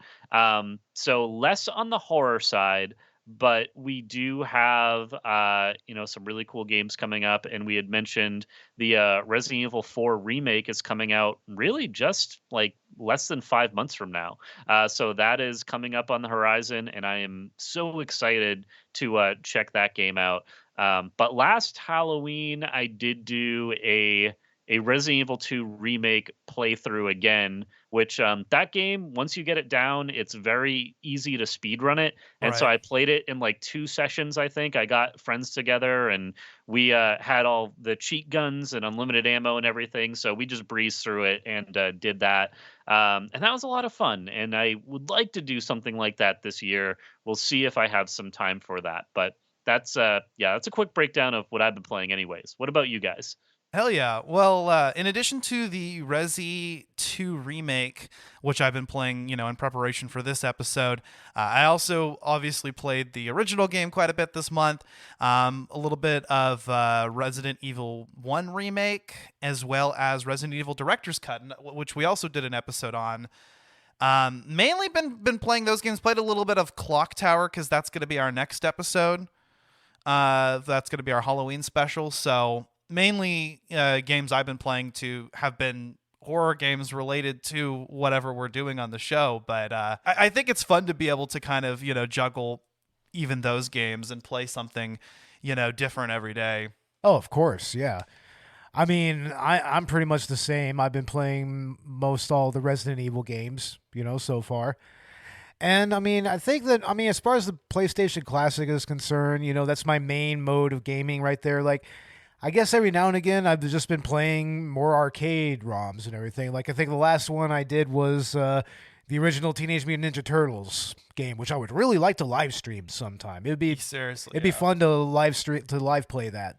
I think we should do something whenever we do the TMNT movie episode later on Collateral Cinema. Yeah, definitely. Yeah, I think that would be dope. But yeah, what else have you been playing, man? I mean, really, I actually watch a lot more gaming content on YouTube than I actually play games most of the time. That's true. So, I mean, once again, I watch The Librarian a lot. I mean, he's got some awesome playthroughs of Gmod maps and everything, and horror games and whatnot, and urban exploration and whatnot. So, I highly recommend him. I think I did on the last episode, but hey, another plug, dude. Yeah, no shit. Yeah. That's more or less what I've been doing. Fuck yeah. Well, we'll get into Resi 2 here in just a little bit. One more thing I did want to mention, because we were struggling for news with our last episode, and we did actually get a fair bit of news regarding both the Silent Hill and the Resident Evil franchises, which was cool. I mean, we had that Silent Hill event that came up. We got announced a new Silent Hill 2 remake, a movie, Return to Silent Hill, directed by the same director that did the original film, Christoph Gans. And we have 3 other Silent Hill related projects. One that's called Silent Hill F, which was done by the guy who did the Higurashi and Umineko visual novels. We got also Silent Hill Townfall, which is a brand new Silent Hill game. And as well, Silent Hill... What else was it? F? No, we talked about F. Yeah. That one is the most interesting to me out of all of them. Like, I mean, I already saw a video not too long ago that kind of had a breakdown of all the symbolism that was present in that, and it was really, really fascinating. Yeah. They're going to go to some really dark places in that game. That sounds amazing. I am completely blind to the Silent Hill franchise. I just never had a console growing up that it was available on. And then I just never played, and I want to play it, so I'm extremely excited for like the Silent Hill 2 remake to be coming. That will honestly probably be my first dive into the series. If I can find the original like PS1 game, I would definitely love to jump into that. But the announcement at the same time. So, guys, I'm a little concerned about myself. I think I wield a power that no person should have, and that's because about a year ago, I wrote an article about the dangers of video game acquisitions and how it's not necessarily a good thing. Like a week after that article was posted, Microsoft announced the Activision Blizzard deal. And now, Damn. like 2 weeks ago, I wrote like, where can I play Silent Hill in October? Where is Silent Hill? And I published it, and then they had this event, and now we're getting all this new Silent Hill content. So I guess if there's like a game you guys want to see, just tell me about it. I'll write about it, and it'll be announced like pretty much right away. So that seems to be the trend so far. Nice. That's fucking dope, man. Ooh, how about a new Conker's Bad Fur Day remake or something like that? Yes. There we go. Yes, please. Yeah, how about something like that? Hey, guys, you know what would be a great idea? Conker's Bad Fur Day remake. Yeah, totally. I mean, do it better than they did on the Xbox 360. I think that's what we need. Like, put all other projects on hold and just devote all the resources to that, please. Exactly. Yeah. Yeah, fuck yeah, man. We also got Silent Hill Ascension. That's what I was trying to look up earlier. Silent Hill Ascension, which is I think like a live experience or something. Yeah, it's like a kind of like, I guess, like Pokemon Go kind of thing. I don't know. Yeah, isn't there a God of War Ascension, I think? So like is this going to be like a crossover, like a Silent Hill God of War thing? You know, that sounds fucking awesome. That sounds amazing, honestly. I would love Kratos to show up in Silent Hill and just wreak some havoc. Seriously. Oh god. Yeah, cuz Kratos wrecks all the gods. Yeah, so could you imagine what Silent Hill would conjure up for him in the other world? It's like, Jesus Christ. Yeah, no kidding. Yeah, Silent Hill 2 remake I'm really excited about, and the new Silent Hill movie. I think that those are going to be I'm really excited because I love what they've done with the more recent remakes of classic survival horror games, hint hint, nudge nudge. And yeah, Silent Hill 2 remake looks like it's going to be cool. And it's also just been fun to be part of like the meme community for some of these things. We did also get a Resident Evil showcase, which basically just, I think, showcased stuff we already knew was coming out. So we got more Resident Evil 4 remake footage, and I think they talked a little bit about the Winter's expansion coming out this month. Yeah, so that Winter's expansion, I believe, is coming out the same day as Bayonetta 3, which really? is really funny to me because I've been so excited for Bayonetta 3, but now it's like, well, I'm not playing that on release day, probably. Like, I am so much more excited for this Resident Evil expansion, and I'll get to Bayonetta. I will play and give Bayonetta the respect that game deserves. But yeah, Resident Evil, just on my personal tier, that's got to come first for me. Oh man, that's a bit of gaming news we also kind of missed before. Yeah, the Bayonetta 3 thing. I've been sort of following that and the exchanges on Twitter, and that is just a whole other controversy that honestly will probably get a discussion at some point somewhere. Yeah, that's a whole other can Yeah. of bullshit. Like, Jesus Christ. Oh yeah. I'm in a couple like Nintendo groups on Facebook, and it's just all that people are posting about. Like it's been pretty crazy. Wow. Yeah, no kidding. Jeez. Well, let's go ahead and let's get into Resident Evil 2 2019. So this is the remake of Resident Evil 2, the original 1998 video game. We covered it in part 1. So if you haven't listened to that, I recommend that before this episode. And yeah, this is the remake made on today's consoles, PS4, Xbox. I think it's on the PS5 as well, PC, so you can play this wherever. Dan, you approached me and said that you were excited and actually requested to be on this episode. So what's your experience with Resident Evil 2? I'm curious. So, and I know you guys had done an episode about the original Resident Evil 2, which I had played a tiny bit of back in the late 90s, but never really got into it. I never owned it. And so this remake really was for me my first opportunity to play through this story and see everything it had to offer. And man, I love it. It's just so well done. They rebuilt it from the ground up. I really like, there's a part of me that likes the old school like tank controls and the fixed camera angles, but now having the over the shoulder action, be able to shoot and walk at the same time, and just things that they didn't have 20 or more years ago, it's just really cool. And the game setting is one of my favorites, like this police station that's just overrun with zombies and monsters. It's fantastic, and I had a really, really great time with this remake. And really, it's having not played the original, my appreciation of this game is pretty new. It came out in 2019, so that's when I really experienced it all the way through. But it is my go-to whenever I want to put on like something, survival horror, something that I'm familiar with. And I really highly recommend, especially Resident Evil fans, if like you haven't played Resident Evil 2 Remake, it is so well done and definitely worth your time. Hell yeah, man. Hell yeah. Well, Beau, you've played the original game extensively. Now, you haven't gotten as far into the Resi 2 remake, but I did watch you play it while we were preparing for this episode. What are your thoughts on this? Well, not only that, but I also did go ahead and sit down and just say, fuck it, and watch a 5-hour playthrough of Leon's scenario. Right, so, right.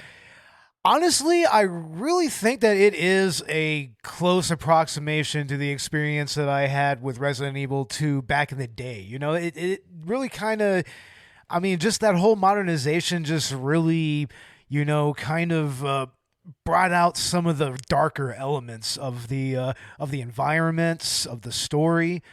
And also it made for, and like revamping the actual combat and everything, it made for more tactical action, like you can actually kind of clear rooms in this game, Mm-hmm. which is interesting. And I like the design of all the zombies, and honestly, the gore is very well rendered and well done in this. Like, yeah. Jesus Christ, that one RPD officer, he just gets bisected. It's just like, it's real visceral at times. Very visceral, even more so than the original game in many ways, and that was a very bloody game.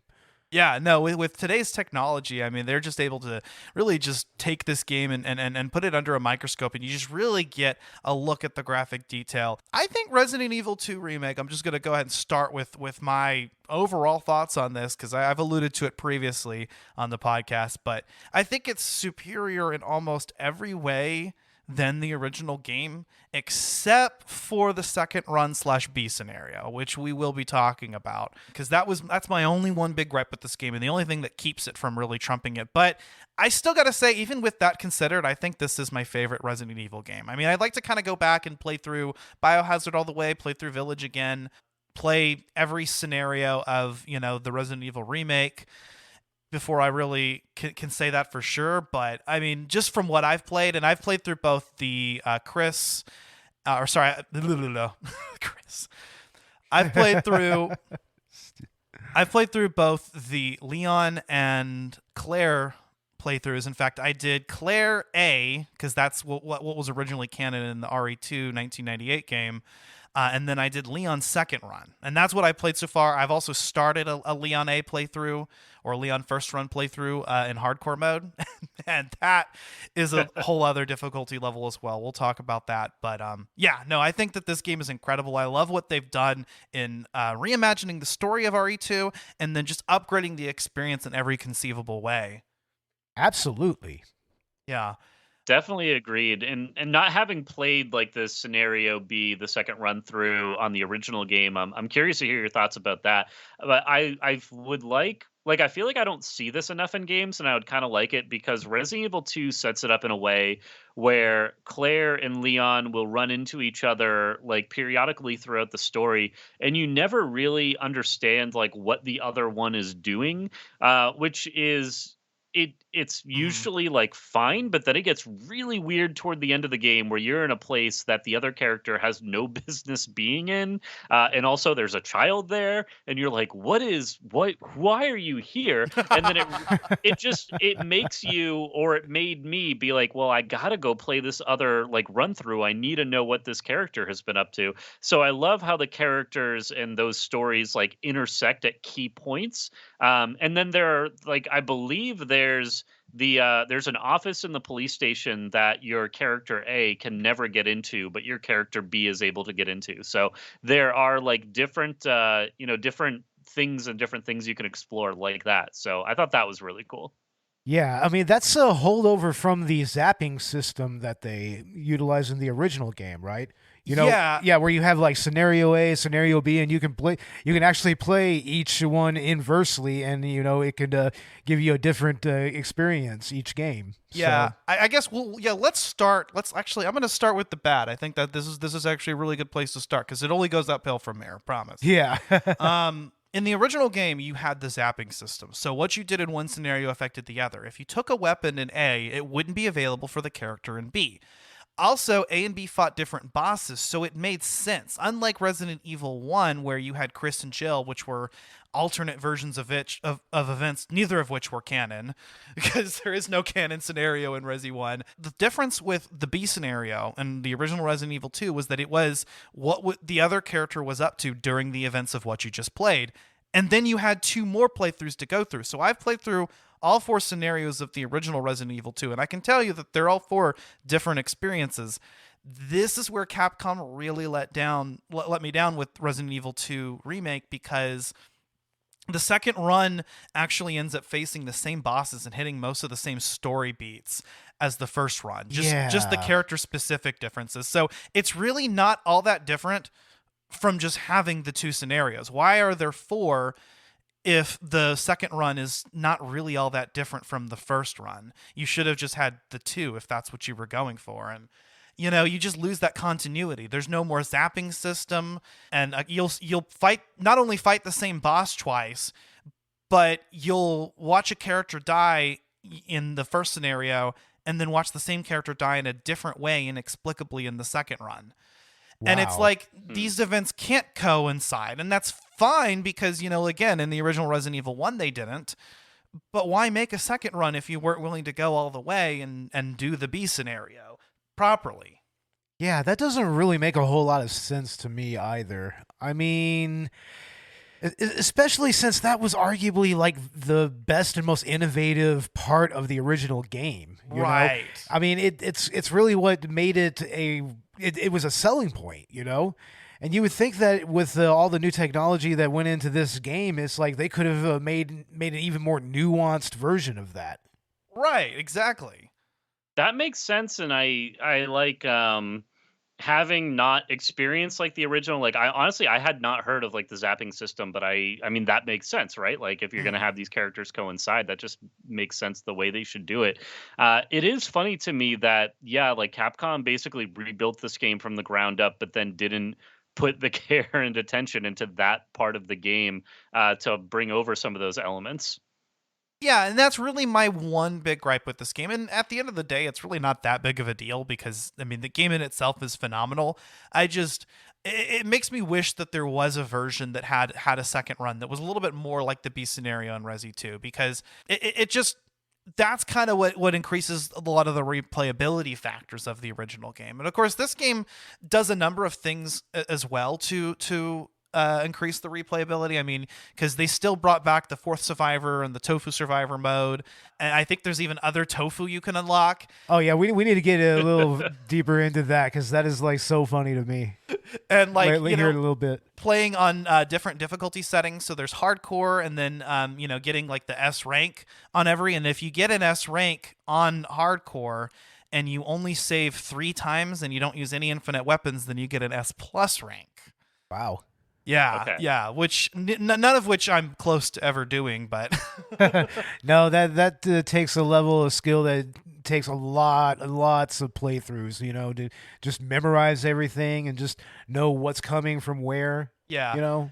But I think given how much time you can spend with this game and how many times you can go through the scenarios, even without having a proper second run scenario, I think there's still a lot to work with here. There's 2 different characters, 2 different styles of the plot that you can go through for each character, and you can unlock infinite weapons, you can unlock the infinite knife, things like that. You can find all the Easter eggs, and then and just really get to know this game like the back of your hand, because I think that's where this game really succeeds in the same way that the original did, I add, is that it's that sense of when you first walk into the RPD, you don't really know where you're at. It's very easy to get lost.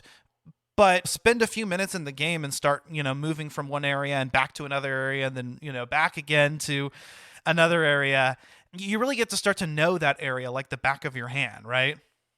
Oh yeah, definitely. And I mean, I am glad that they more or less stuck with the original layout of the RPD, like for instance, because I mean that's about as far as I got into it. But anyway. But they really added to the layout in a way that made a lot of sense. Like how they redesigned the main hall was interesting to me. Like, I mean, it's actually a much larger space than it was in the original game. Yeah. Yeah. Yeah, I like how the game goes out of its way to explain to you that the RPD is a like renovated art museum. Like it used to be a museum, and that's why there are all these crazy sculptures and like secret passages and other stuff that's in there. Right. Which is so funny to me. Like they didn't like it's a video game. I honestly probably would have just accepted it at face value, but I like having that little bit of detail. And the map really does build out nicely in your head as you're going through and figuring out this maze. And the thing that it does too, because not that I'm a completionist in games, but I do like to try to not leave anything behind. So I love that the rooms on your map will show up red if there's still like a secret to be found there. And then they'll clear blue once you have gotten everything in that room. So you can go and clear room to room. And Resident Evil Village also took that holdover to show you, especially in like the castle and the factory and the other areas you explore, you can make sure you're clearing each room that you want. So that was like a cool aspect of that. And yeah, knowing, understanding the map is important, as you're going to get into some sticky situations that you're going to need to make quick exits from to be able to stay alive.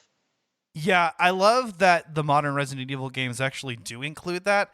I think that's something that the Silent Hill games actually did as well back in the day, is actually they had a map that actually changed as you progress through the game. And in Resident Evil's case, it's as simple as, if there's a room that you haven't collected everything, like you said, it's still red. If once you search through it, it changes color, and that way you actually know, okay, I've gotten everything there is to do in this room. One thing I've also noticed in Resi 2 Remake in particular is that if you see an item in game, it'll also show up on the map. You'll get a little icon of that item. And so that's really cool too, because it's like, let's say your hands were too full, your inventory didn't have space for some herbs that you left on the ground, or some extra ammunition, or sub weapons, or even a key item. Well, now you look on the map and see, okay, that's what's in that room, and you know that you can go back to go get it, which is cool.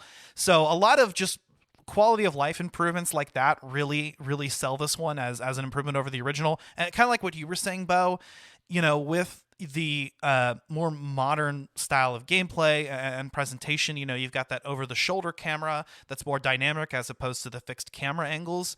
That allows you to explore horror almost in a different dimension, because while the fixed camera angles were effective at creating horror in the original Resident Evil games, moving that out of the way allows you to, like you said, approach the game from a tactical angle, but you can still find other ways to surprise the player. I mean, a zombie can still grab you from behind and fuck the shit out of you.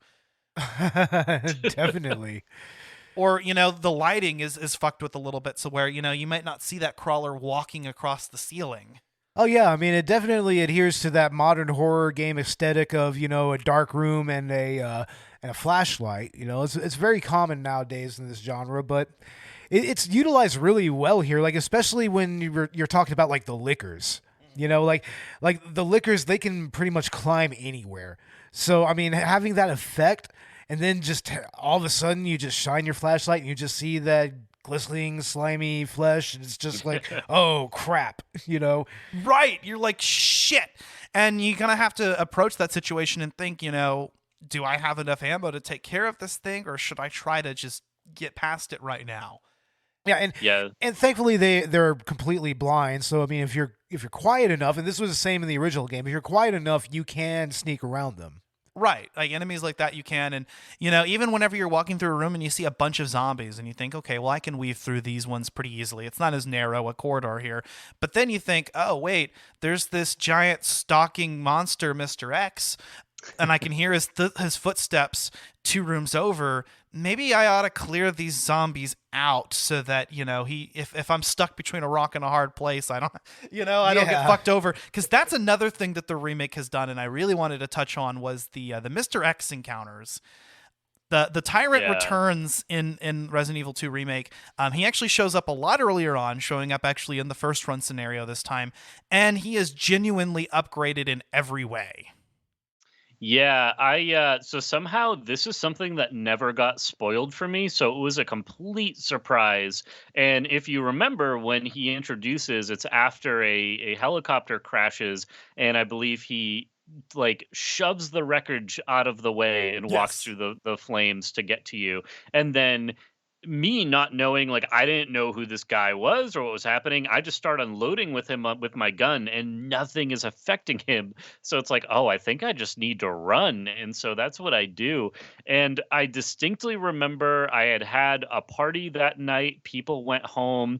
And so I like pulled up my recliner chair right up close to the TV. I'm going to play some Resident Evil 2. It's like 2 a.m. And then Mr. X comes in like 5 minutes in. And I'm like, why did I choose to do this right now for this scenario? Like, I was prepared for zombies. I was not prepared for this like hulking giant man beast to just chase after me, and the music changes and it would get stressful. Eventually, after like being captured by him multiple times, I realized, and this is where building the map in your head works, I would memorize just how to get back to the main hall, and then I would always lead Mr. X back there, because once you're in the main hall, you can just run in a circle and lead him and get enough of a lead to then sneak away and get away. So that was my strategy for dealing with him pretty much anytime he would show up.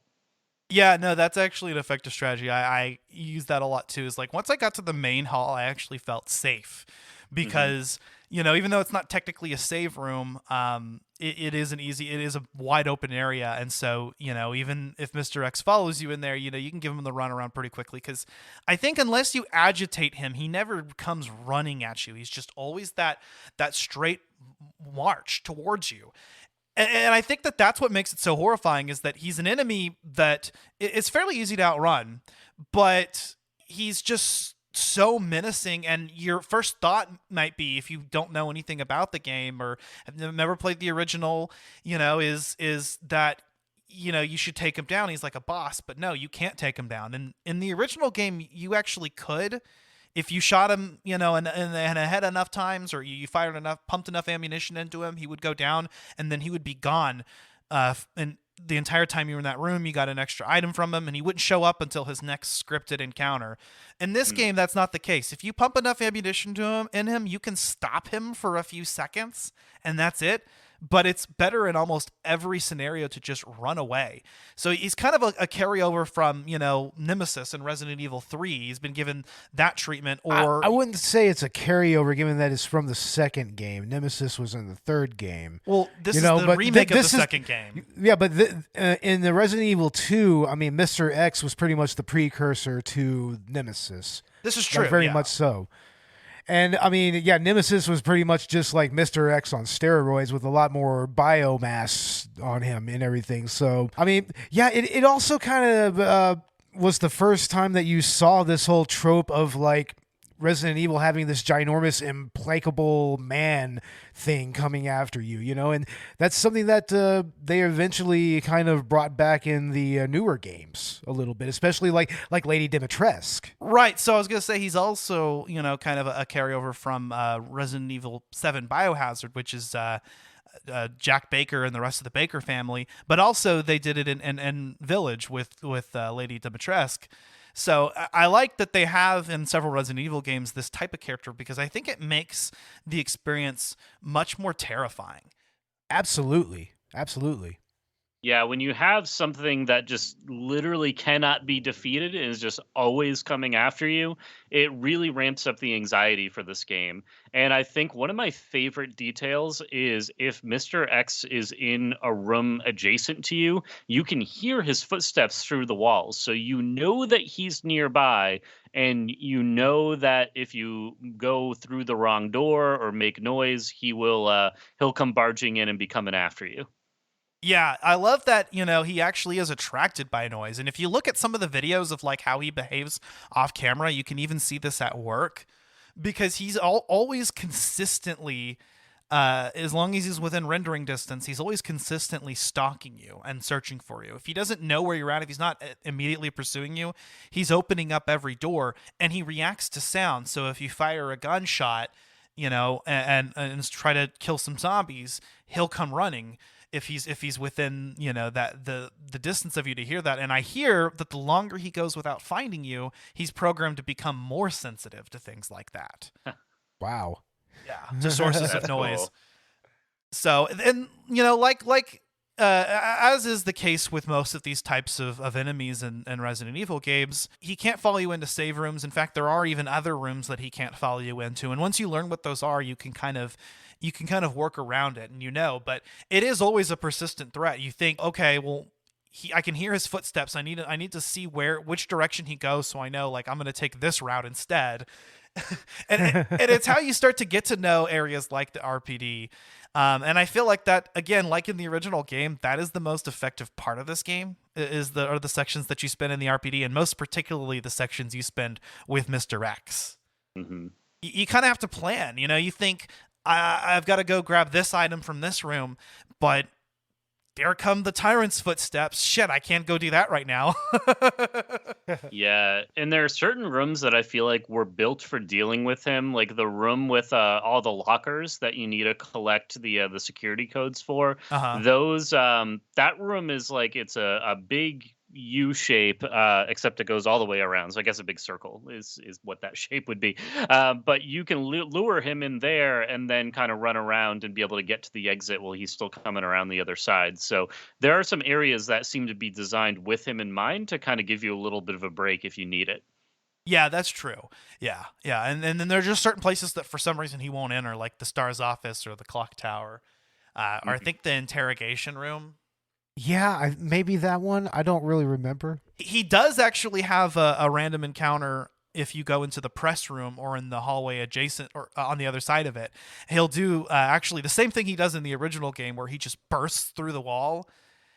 And that is terrifying. Like, you don't even hear him. You didn't even think he was nearby. And then all of a sudden, boom! And he comes all the way the fuck out of the wall. And you're like, shit, what the fuck? And I love how the characters actually respond to that in this game. Like when you listen to Claire or Leon, they consistently have responses to things like that. Like when they see Mr. X and they're like, or whenever they're, I remember playing as Claire and trying to headshot a zombie, and they start saying shit like, "Come on, you bastard!" every time they come back up, and If there's one thing that I hope we get held over in the Resident Evil 4 remake coming up in March, there's a moment in the beginning of the game where after the intro village sequence, the church bells start ringing and everyone, all the enemies are going away. They're being called away. And Leon has this line where he goes, "Where's everyone going? Bingo?" And it's just such a dumb, cheesy line that I hope to God they keep it in the remake, because I want the remake to be completely like serious and dark and atmospheric and everything that they're doing with it, but still keep dialogue like that, because it'd be a really nice juxtaposition, and I'd be really sad to see that line go. God, I hope so, because like I think that's like my only problem with the Resi 1 remake is that they took out the Jill sandwich line. Yeah, that was always really, really tragic. I'm just like, come on, guys. It's like, that's like Barry's best line, his most memorable line. Yeah, with the better graphics and just better technology, they're able to portray the story of this game much more seriously. And I do agree that it's a lot darker. In fact, actually, it is visually darker. The RPD in particular was actually darkened up quite a bit. Most of the lights are dimmed or turned off in areas, unlike in the original game. Yeah, it almost has this kind of urban exploration vibe to it. It feels like you really are coming up on a police station that's been abandoned for a few years, but I mean, it's just been ransacked by this fucking zombie apocalypse. Yeah. Yeah, I really actually enjoy the touch that they did with the atmosphere in this one. I think atmospherically, it also is just a lot better, actually. Yeah. Resident Evil nails atmosphere, especially in 2, and the lighting especially. I mean, you're talking about the darkening of the police station. I love something about lighting in games when it's done well, and Leon or Claire using their flashlight to explore and just like look around corners and those like really dark corners of the game. Like, it's so well, and nothing is like coming up on a hall that looks empty, but then you get further down it and your light like illuminates a zombie that starts like walking toward you. Like, this game does those moments really well, and it's a really just a really great example of like the horror genre done right in a game. Yeah, and going back to how you can move tactically throughout the hallways, that's really, really amplified when you're in your shooting position and you have the light and everything. Yeah. And you're just slowly creeping down the hall, just clearing it, and then you're just slicing around the corner, and then you just see that zombie, and it's just like, oh shit.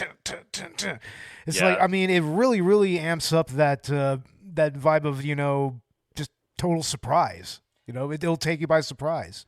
Yeah, and the ability to freely aim, I think, really also enhances the combat for me, because, in any encounter that you're in, you can decide to approach it more strategically. I mean, in the classic games, you could, for instance, aim up to aim at their head, or aim down to aim at them while they're on the ground, or aim at their legs. In this game, though, that's kind of been given just a lot more freedom. I mean, you can go and actually try to kneecap them or take one of their arms off. And if you shoot off a limb, they won't use that limb. It actually comes off.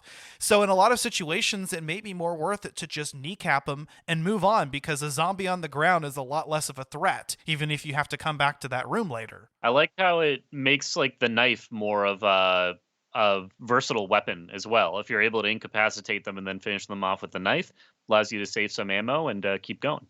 Yeah, it is. Although for me, knives were hard to keep on me because they're used as sub weapons, and you can retrieve them if you kill the zombie, but it does significantly decrease the durability. So like, I was constantly running out of knives because I was constantly getting caught by zombies the first time I played this. Damn it.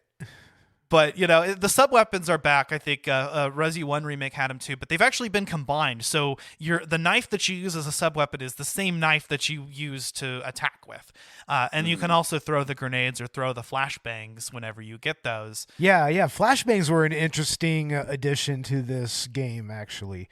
You know, and once again, going back to the more tactical gameplay. Yeah. You know, like you can throw a flashbang in there, like confuse a bunch of zombies, and then you could either like maybe run past them or just pick them off. So Yeah, and unlike in the original game, ammo seems to be a lot more scarce in this one, which was one of my only complaints with the 1998 game was it was almost too easy. Even in standard difficulty, like I just didn't have a lot of issue finding ink ribbons and finding ammo. In this game, ammo is pretty scarce at times. yeah, especially if you're playing through Claire's playthrough, and she just has that little 5-shot revolver. It's like, oh yeah. man, it's like not only do you have low ammo capacity, it's like, I mean, coupled with the scarcity, I mean, you just run through ammo quickly. Oh, okay. Here's the part where we talk about the guns. Go ahead, guys, because I've heard, I know Beau's a gun guy, and Dan, you said that you were an enthusiast as well. So what do you guys think about the guns? Oh, there's so many interesting guns in this. Like for one, they have an M1911 actually, an M1911A1, like pretty much an old, almost like a what do they call it? Palmetto Arms or something like that, or Rockford Arms or something like that. Mm. I mean, they also have the Beretta Samurai Edge from the original game. Of course, you gotta have the Samurai Edge. William Birkin, he carries a Glock 19. That's what him and his wife uses. A Glock 19, that's the gun that I carry, actually. It says right here, Hunk likes to use the Heckler & Koch USP 9, which is just it's a two-tone hammer-fired 9mm pistol. It's a good little duty gun, I guess, you know. And yeah, here's the revolver that Claire was using. It's a Smith & Wesson Bodyguard. It's just a little snub nose. I mean, normally it's like a 38 special, but this is for some reason a 9mm. Like I'm not really sure how. I was gonna say, if it's a bodyguard, like those guns are tiny. They're not a very big caliber at all. No, not at all. Not at all. They do have the Smith & Wesson Model 329 PD as well. That's chambered in 38 special, I believe, or it might be the 45. Oh, they even have a Ruger Blackhawk in this game, which is very interesting. That's a single action army. It's like an old school gun where you absolutely have to cock the hammer before you fire it every time. Mm-hmm. It's not like double action where you can pull the trigger and the hammer goes back and everything. So, and I Go like ahead. that the samurai models in this game, I mean, based off of the Beretta. Beretta and Beau, you might know this having some firearms knowledge, but they're one of the oldest firearms manufacturers. I mean, they've been around since the 1500s, the company. Oh, yeah. And Yeah. the gun especially, I mean, if there's one like identifiable handgun from movies, it's the Beretta. It's what John McClane carries in Die Hard. Hell yeah. It's just it's not only is it recognizable and it looks cool as hell on screen, but it's also the way it's designed. And this is more of like a movie making, like behind the scenes type thing. But I have read and I have heard that firearm, when it comes to the shell ejecting and the just like the smoke coming out of it, like it's much easier to operate that gun and make it look good on screen compared to some of the others that you might work with, which is why the Beretta is such a popular model and why I'm happy to see it in this game. And they can be powerful, definitely good for going up against zombies with. Oh, definitely. I mean, especially with the ammo capacity and whatnot. I mean, and with the and also it doesn't have like really, really bad recoil from what I remember. Mm-hmm. I mean, I actually carried for the longest time a Beretta Nano, a BU9. That's like the more subcompact pistol. Oh, yeah. Yeah. And I mean, it always had a real snappy recoil to it that I really liked. I mean, but then again, that was more of a striker fired gun instead of a hammer fired gun. Like a lot of the classic Berettas are hammer fire. So. Yeah, I think the Samurai Edge Beretta is you can only get it if you achieve an S rank or if you pre-ordered the game. Yeah, that's right. And then from what I understand, they have not only Wesker's model, but they also have Chris's and Jill's model of Samurai Edge in this game as well, which is interesting. Oh, nice. That is.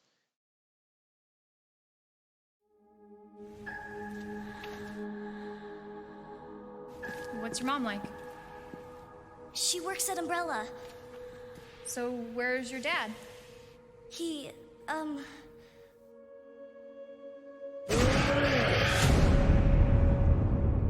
he's gone.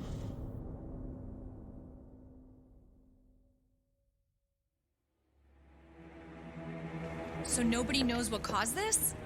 There's a lot of theories, but all I know for sure is that this place is crawling with zombies. Leon. Get down! Come on! I'll be there! I'm sure you beat me here. By the way, rumor has it goes straight to your underground lab. Lab?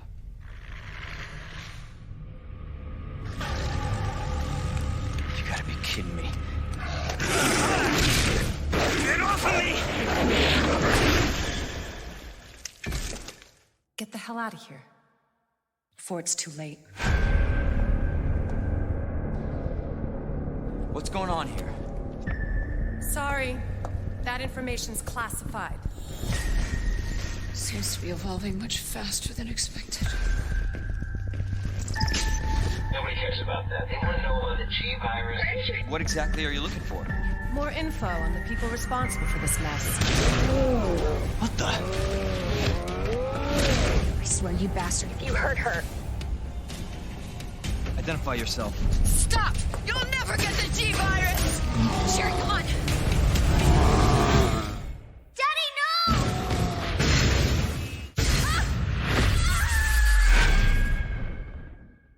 Claire, wake up!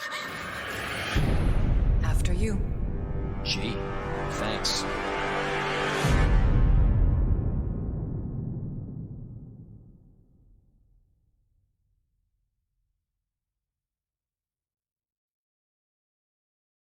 It's so funny. So when I was talking with a friend of mine, and I was looking at all of the list of the unlockable weapons and unlimited ammo, and the number of like ranks you need to get, and quickly how fast you can clear the game. And it's like, when I was in 5th grade, when I picked up Resident Evil on GameCube, I played that game like 12, 13 times through. I unlocked everything. I got that game down to under 3 hours. Like, I knew that game super well. Like, I have a full-time job now. Like, I've got other things to do. I can't just play a game over and over.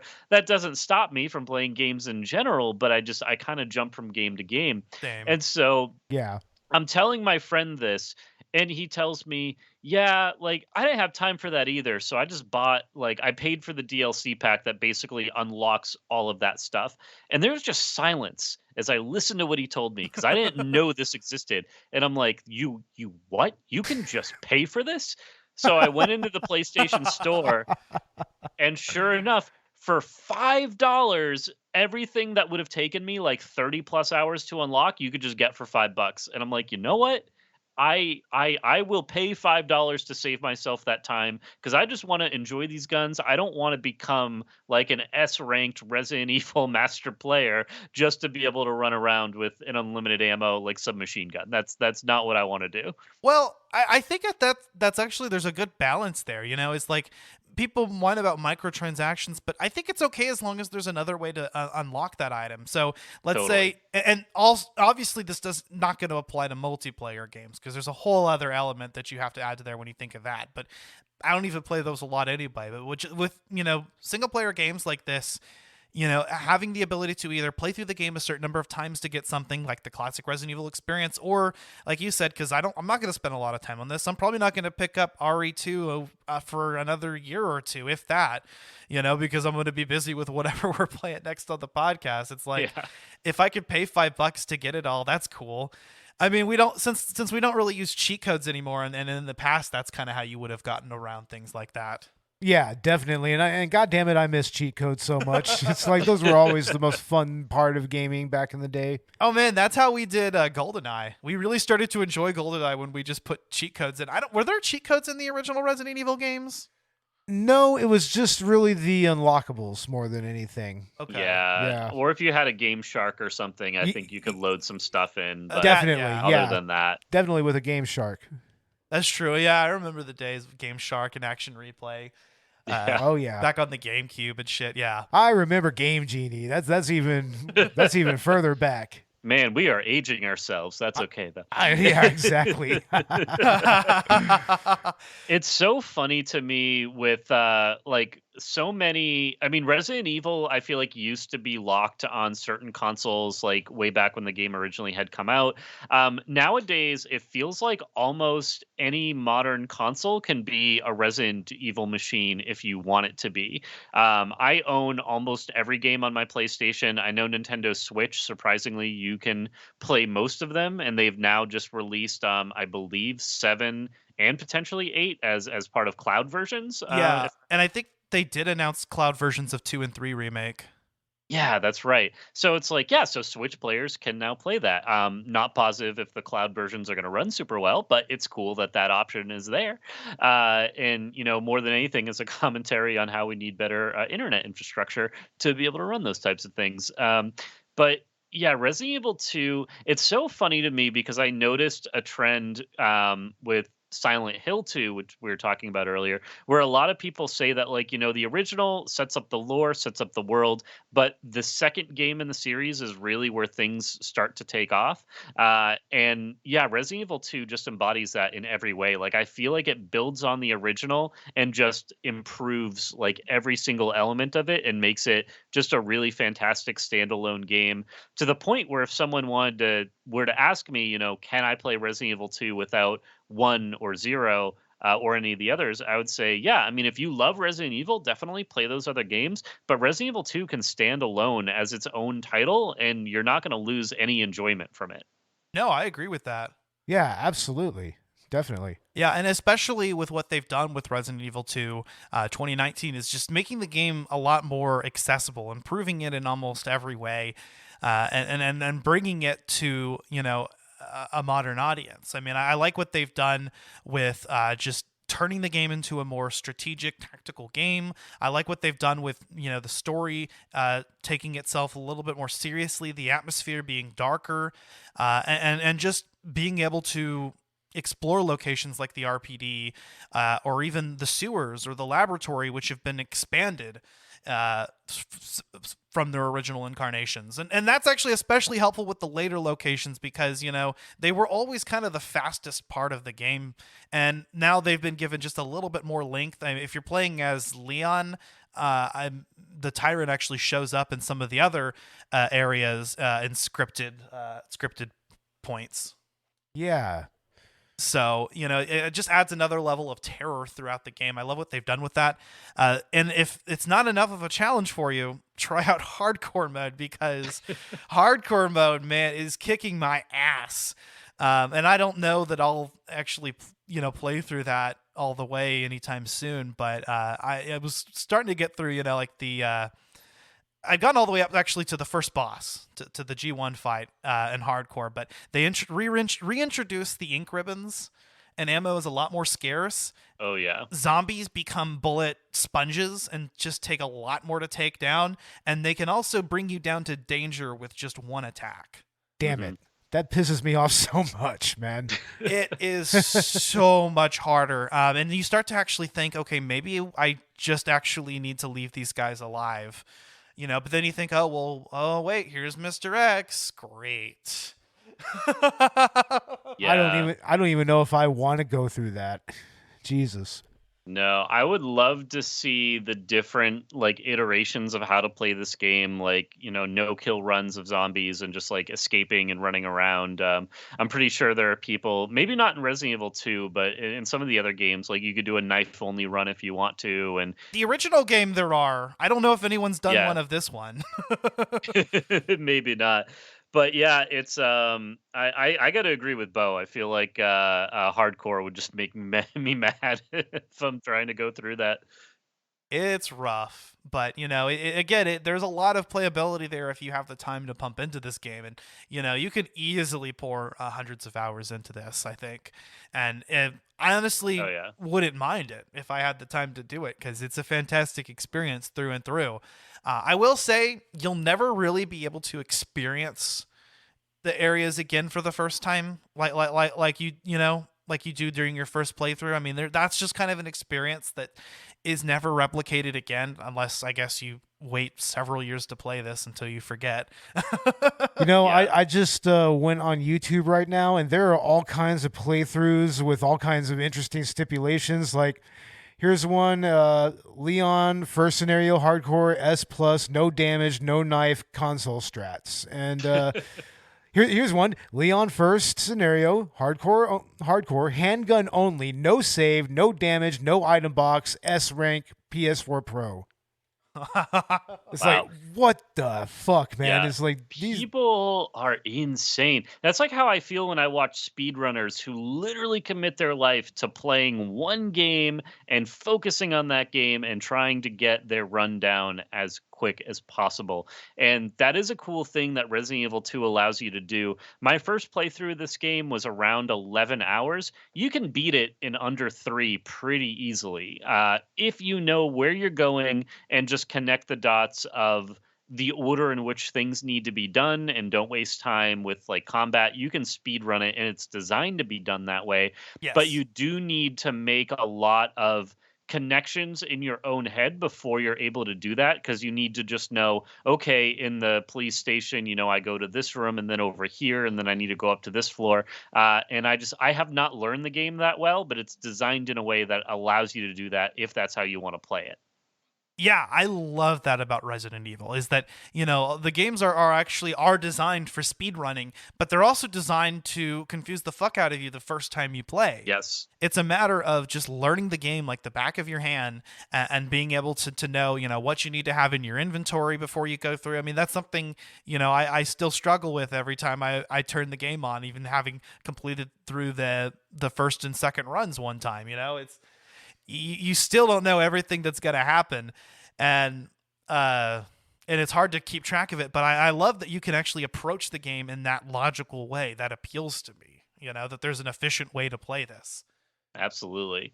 I feel like there's many locations in this game. We've talked about the police station a lot, but there is the sewer section. There's when you're playing through scenario B, there's the the orphanage that you can visit and go to, which I thought was especially cool because in scenario A, in one of the loading screens, it talks about there's like a location shows up for the orphanage and it tells you about it, and it's like, oh, I wonder when I'm gonna go there, and then you never do. You got to play scenario B to go there.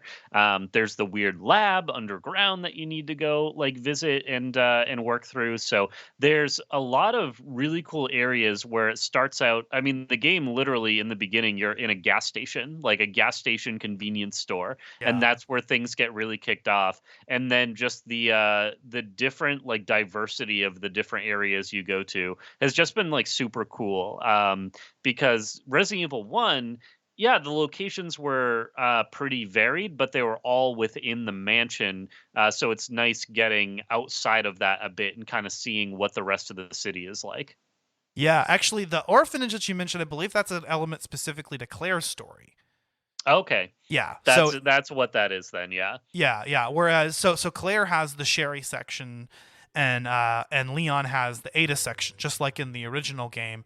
And I gotta say, playing as Ada is a lot better than playing as Sherry, because you can actually shoot things and you can hack things. She's got a cool hacking ability. It's just, and the tyrant pops up. So I actually enjoy the Ada segments a lot more than the Sherry, but the Sherry ones are actually better here than they were in the original. It's not just dodging enemies. They actually added kind of a whole stealth part of the game where you play as her at the orphanage, and that part is actually kind of fun. Oh wow, I had no idea. I mean, of course, I haven't gotten that far in this game, but yeah, that's an interesting addition, though. Yeah, they turn it into just like a whole stealth encounter. It's cool. The Ada section specifically is really funny and also frustrating. The last time I played through this game, I had some friends over. It was still during COVID quarantine, so we set up a projector on my deck and we were watching it and playing it out there and swapping the controller back and forth. And we had the cheat codes on, so we had all the great guns and all the unlimited ammo, and we were just kicking ass throughout the game.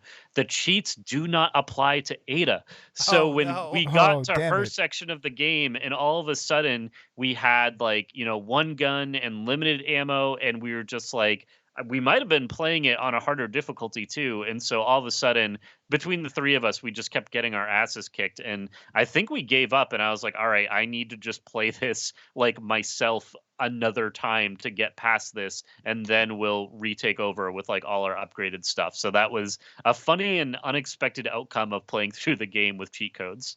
Nice. Wow. Well, the Ada section actually is a little bit tough because they only give you so much ammo during that section. So, yes, you can shoot zombies, but you don't actually have enough ammo to take them all out, I don't think. Yeah. There are parts of this game that are very, very difficult. I found myself frustrated at times throwing the fucking controller, but it really just adds to the tension. And just, once you overcome that boss that's giving you a lot of trouble, there's a sense of triumph that I think Resident Evil really delivers on in a lot of their games. I like that there's because like the lickers you can confront or you can just walk by really quietly and avoid them. Zombies, same way. They're not going to be super fast. You can try and avoid those if you want to. I think one of the enemies that gave me some of the hardest difficulty was the area where you are like the plants have overtaken, and so you need to get the chemical to remove the like the plant overgrowth. And so there are enemies that are just like T virus infused, or maybe it's G virus, but the plants have like come alive and they've become humanoid. And bullets don't work super well against them, so you need to bat them down with like your grenade launcher or something else just to try and burn them. And I definitely used up a lot of ammo during that part of the game. Well, yeah, the plant enemies I think only actually permanently go down if you burn them. So if you use flame rounds or a flamethrower.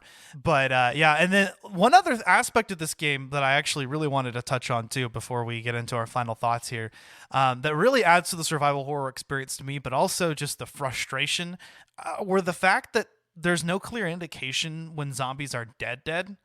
In the original game, there'd be a little pool of blood, and then you knew, okay, the zombie is actually down. He's not coming up, right? Some areas it was harder to tell, and so you kind of had to wait and see, or maybe waste a shot on them on the ground just to check. In this game, all the rules don't apply. A zombie can be laying on the ground, and they don't come up the rest of the time you're in that room. And then you go somewhere else, and you come back, and that motherfucker raises back up to give you more trouble. God damn it. And it was just another element of surprise that just really gets you. That's like, oh, fuck, now this guy's in the room with me. And yeah, I just love how it just constantly kept you guessing. You would think that guy was dead, but he wasn't. Surprise. Damn it, man. Yeah. I mean, there was some instances in the original game where that could happen, but not nearly to that degree. Right. Like, not even closely at all. Right, and that's what I love about it. And the zombies can follow you from room to room because there are no more loading screens anymore. The entire map is loaded at once, even at the detriment of your PS4 if you had one that was heavily dusted like mine. Oh yeah, I remember it sounded like a wind turbine coming out of that thing, man. Jesus. Oh yeah.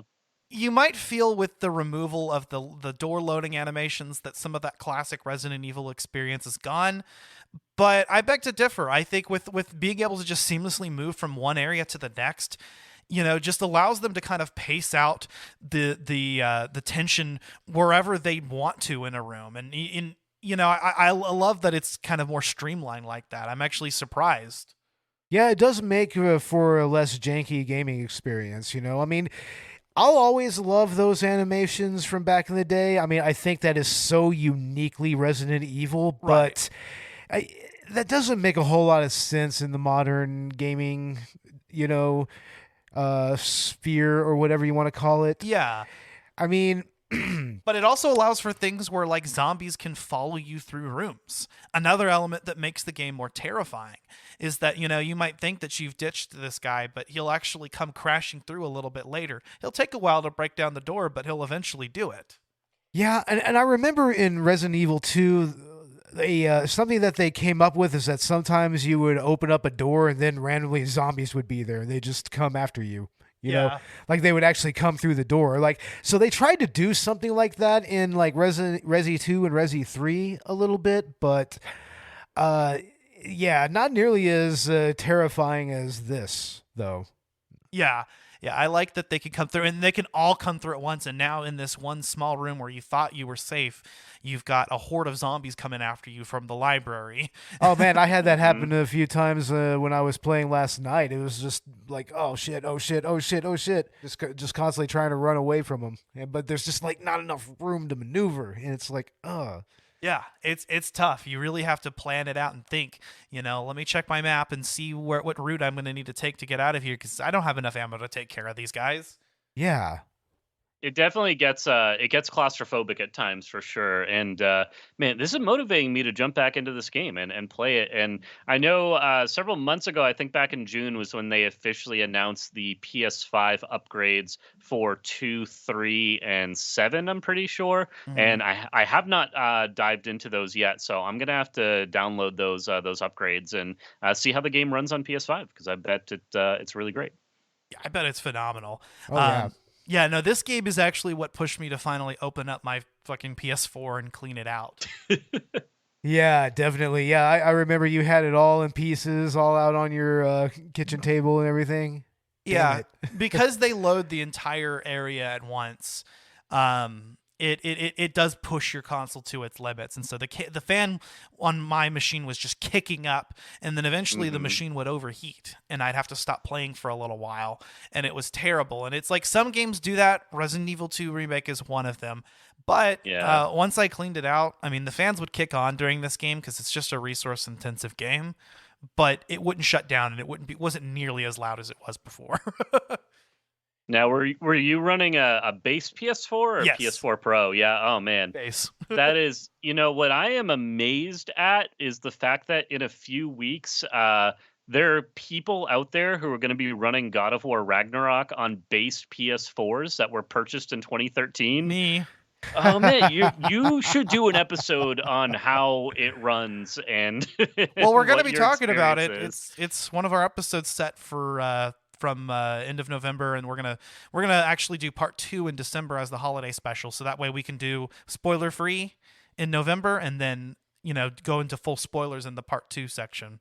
Amazing. I will be looking forward to giving that a listen, because it's definitely excited for that game. Not Resident Evil, but a huge PlayStation title to end out the year with. Hell yeah. Well, we're getting towards the end of this episode. I think we'll wrap things up here in a bit, but let's start with our final thoughts on Resident Evil 2 2019, starting with our guest, Mr. Dan Rockwood. Go ahead. So this is one of my all-time favorite Resident Evil games. Arguably one of my favorite games ever. It's just so well done. It's so much fun. I've played through it twice and will likely play through it again and again. It's one of those games that I feel like I could pick up every year and just do a playthrough every year and be happy with that. So yeah, it's just great, and I would really love to see other games get a similar type of treatment, and we're even seeing this used as a benchmark now when games are being re-released or remade. I know when Silent Hill the 2 remake was announced, people are saying like, oh, it's getting the Resident Evil 2 remake treatment. So to be able to just nail it so well and have this like benchmark come in for what a game can be, I think that's really cool, and the team just knocked it out of the park with this one, and I'm really excited to see both what other remakes are going to happen and what new games we'll see. The big thing that I want is take Resident Evil 2 and fully redo the original Resident Evil game in that style, because that's something with like the over-the-shoulder perspective. I think that game could benefit a lot from adding those elements. Yes. So yeah. Thought exact same thing, man. Actually, a remake, if you will. Yes, the remake, the remake would be great. But yeah, man, I love this game. It's great. Thank you guys for having me on to talk about this. Because as much fun as I have playing it, I'm having a ton of fun talking about it. So definitely highly recommended. If you've listened to this far and haven't checked this game out yet, definitely worth checking out. Hell yeah, man. What about you, Beau? Now, even though I didn't really get too deep into this game, I mean, I did watch a playthrough of Leon's scenario and everything. Actually playing the game, it was a real treat. I mean, the characters are a lot more, human, like Claire and Leon. I mean, they're still really, really fun characters to this day. And especially in this game. I mean, the tactical combat is definitely a plus. And it just seeing all those iconic, moments in the original game just kind of expanded upon here was also a real treat, which is really cool because, I mean, the original Resident Evil 2, it was such an expansion of the original concept even back then on the PlayStation 1 and everything. And to see them all these years later go back to Resident Evil 2 and expand even further on it, like gameplay wise, like graphics wise and everything, story wise even. I think that the story is even a little tighter here, even though it's practically the same. Right. It has some beats that are a little tighter than the original. But yeah, I would like to play more of this. Like I said, I didn't get too far into it, but just even exploring RPD is just a lot of fun. And, just seeing how they reinterpreted the experience of playing the original game was really, really interesting. And I would really like to get a little deeper into it. So, yeah, I'm interested going forward into like eventually beating the game. So, yeah. Hell yeah, man. I definitely recommend that it, even if you don't actually complete everything that this game has to offer, which I don't know that I ever will, finish the game, at least finish through a set of scenarios. Given that the differences between the first and second run aren't really that severe, it's not really necessary to play both. Claire A, Leon B, then Leon A, Claire B. You don't have to do all of that. You can kind of get away with just the two if you want to experience what this game is. But if you love it and you have the time to pump into it, definitely there is a lot to do. Like any Resident Evil game, I think, just the prospect of being able to play in subsequent playthroughs with, the infinite weapons and whatnot. There's a kind of an alert of that, and all the extra difficulty modes. I mean, we didn't even talk about there's a Ghost Survivors mode, which are these kind of additional what if scenarios that I haven't even tried yet, that just kind of like the one girl that the Chief Irons was experimenting on, or he killed, or whatever the fuck he was doing with her. Yeah, that was the mayor's daughter. The mayor's daughter, right? Yeah. There's a scenario where you play as her. Oh, interesting. Huh. Yeah, and another where you play as Kendo, actually. Oh, that's badass, man. I mean, Kendo, he was the shit in the original game. Like he was just like, "Oh, sorry, babe." He has one of the more heartbreaking scenes. I mean, you would have watched so heartbreaking. Yeah. Oh, when he goes, as a father myself, that just really. Yeah. That sucked. That sucked. But and I was wondering what they were going to do with Kendo and I didn't expect them to do that. Yeah. That was like, whoa. Yeah. No, that really tugged at my heartstrings. Just when he closes the door and you hear the shot and you're like, fuck. And you really I love moments like that in the story. As for my final thoughts, I mean, I think that this is a near perfect remake. Like I said, just the one thing that detracts from it is that the second run isn't, the same thing that the B scenario was in the original game. But at the end of the day, I mean, I guess the only thing that really frustrates me with that is that they start to kind of go that way. When you start the second run, they start to kind of make it work with it. It feels like they just kind of ran out of development time, and they're like, okay, well, we'll just make the rest basically the same as you would for this character's scenario. And I guess that's the only part that's disappointing, but that still doesn't keep this from being, at present time, my favorite Resident Evil game. Yeah, definitely. I think it really viscerally, creates that atmosphere. It's got me pumped for the Resident Evil 4 remake. I heard that with as good as a job that they did giving Mr. X the Nemesis treatment, that they really fucked up Nemesis in Resident Evil 3 remake. So kind of disappointed to hear that, but I'll play through that game as well. Oh man, that's a damn shame, man. Nemesis was like the best part of, Resident Evil 3. Obviously he was one of the titular characters in that, but I mean, that was such a cool part of Resi 3. So if they fucked it up, it's like, God damn it, Capcom. What the fuck, man? That's another situation where I had not played the original Resident Evil 3. I did play the remake. I enjoyed it, but I have nothing to compare it to, and I know a lot of people were frustrated with it. So it feels like they just nailed it with 2 and then didn't quite get the same degree of perfection when it came to 3. Yeah, and I think because the game's development were so close together, because I think it was 2 remake and then Village and then 3 remake, I think all within like a year of each other, practically. That like they even had like a different team of developers working on it. But the Resident Evil 4 remake looks promising. I love that they're even despite the fact that we know we're getting a more grounded experience, they're still willing to have some of those cheesy jump the shark moments. Like I saw motherfucking Leon S. Kennedy parry a goddamn chainsaw with a knife. Oh yeah, they're bringing all that back. Hell yeah. Yeah, my favorite moment from that trailer is definitely him going up against a chainsaw with his knife. Yeah, I scrubbed through because I wrote up that article about that trailer. I rewatched it so many times and was like going frame by frame at points, like trying to pick out stuff. It was a lot of fun. We have a lot to look forward to for 2023. Yeah, I think I need to check that out because, yeah, the trailer and the gameplay footage that we've gotten so far is a lot of fun. And yeah, I think it might end up being my first time playing through the Resi 4, unless before we do it, I decide to play through the original. So yeah, I'm actually really, really looking forward to it, and as well as whatever they do with Resident Evil 9. If that ever, whenever we get knowledge about that, I thought maybe the showcase might be the perfect time to introduce it, but we'll see. Yeah, a little bit more stuff with Village. They got that DLC, and then we'll be moving into 9. Which I thought the story that they're doing with like the Winters expansion, I expected that to be Resident Evil 9, right? But they're doing more like the expanded story content, which makes sense. So we'll see where the series goes from here. I'm definitely curious about it. Fuck yeah. Well, before we get out of here, man, Dan, where can our listeners find you? Plug your shit. Absolutely. Thank you. Well, you can check over at Tech Raptor for articles I write over there. You can take a listen over at Victims and Villains. You can follow them on Facebook, Twitter, find their podcasts wherever you get your podcasts from. And again, we do a lot of really great mental health support content, helping with suicide prevention, suicide awareness, and making sure we are doing what we can there. And if you just want to follow me personally, you can find me over on Twitter at drock64.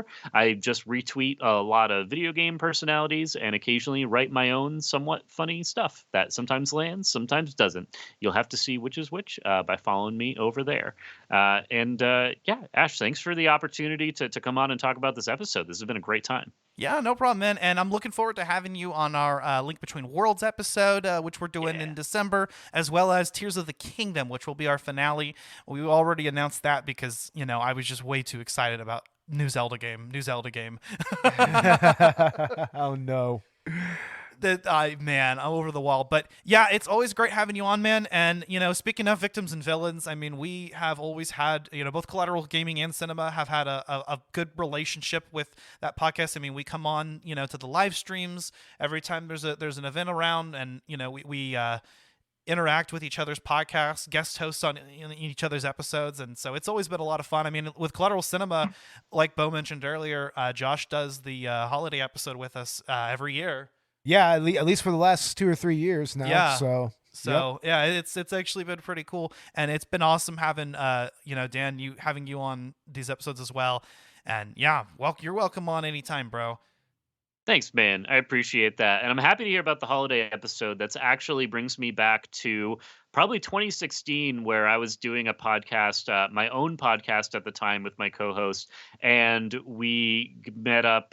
Josh and I got connected somehow online, and he said, "Oh, we're doing a holiday episode. Do you want to do a crossover?" I said, "Yeah, let's do it." And then, lo and behold, eventually my podcast kind of ended up sunsetting and ending, and then Josh just kind of adopted me into the Victims and Villains family, and then it's like I'm a fun guest host over there, when we're able and doing more stuff. And now, I cross over with you guys too. So I'm kind of that person where it's like, I don't really have my own podcast. I just come on to other people's and talk and have fun. And it's cool because it's all the fun and all the, social parts of it and none of the responsibility. So that's where I hang right here. Oh, that sounds nice. Damn it. That sounds so awesome. Yeah, I feel you. And Beau, since this is a joint Collateral Cinema episode, what's going on with Collateral Cinema? Well, we will have our Halloween Ends review out at least by Halloween, if not the Halloween Eve, we'll have that done. I believe we are going to do a director's cut collaboration with the bonus round on Resident Evil, the first Paul W.S. Anderson movie, and also the Welcome to Raccoon City movie that was recently released. That'll be a lot of fun. And we are going to do a commentary before the end of the month. I'm thinking maybe something related to the Halloween franchise. Yeah, since we're doing Halloween Ends, that makes a lot of sense. Yeah, like maybe we'll have Robert bring over Curse of Michael Myers or something like that. We'll do that, like Halloween 6 or something like that. But yeah, and then in November we've got The Goonies and Rocky 2 coming up. So yeah, look for that, and our socials are on Instagram, Facebook, Twitter, and all that good stuff. Hell yeah. Yeah, we actually already recorded the Halloween Ends episode, so for sure that we should have that out by Halloween Day. On Collateral Gaming, we are going to be doing Clock Tower, the original Super Famicom one, because we talked about the PS1 on the bonus round already. So I'm actually excited about that. In the spirit of Resident Evil, we also did a bonus round episode. Beau was on that as well, on Resident Evil Director's Cut. And again, if you hadn't listened to part 1 of the Resident Evil 2 episode, we did cover the original game. So that's kind of all of our spooky month content. Coming out next month, we will be doing Stray, and then a spoiler-free game launch edition on review of the new God of War game.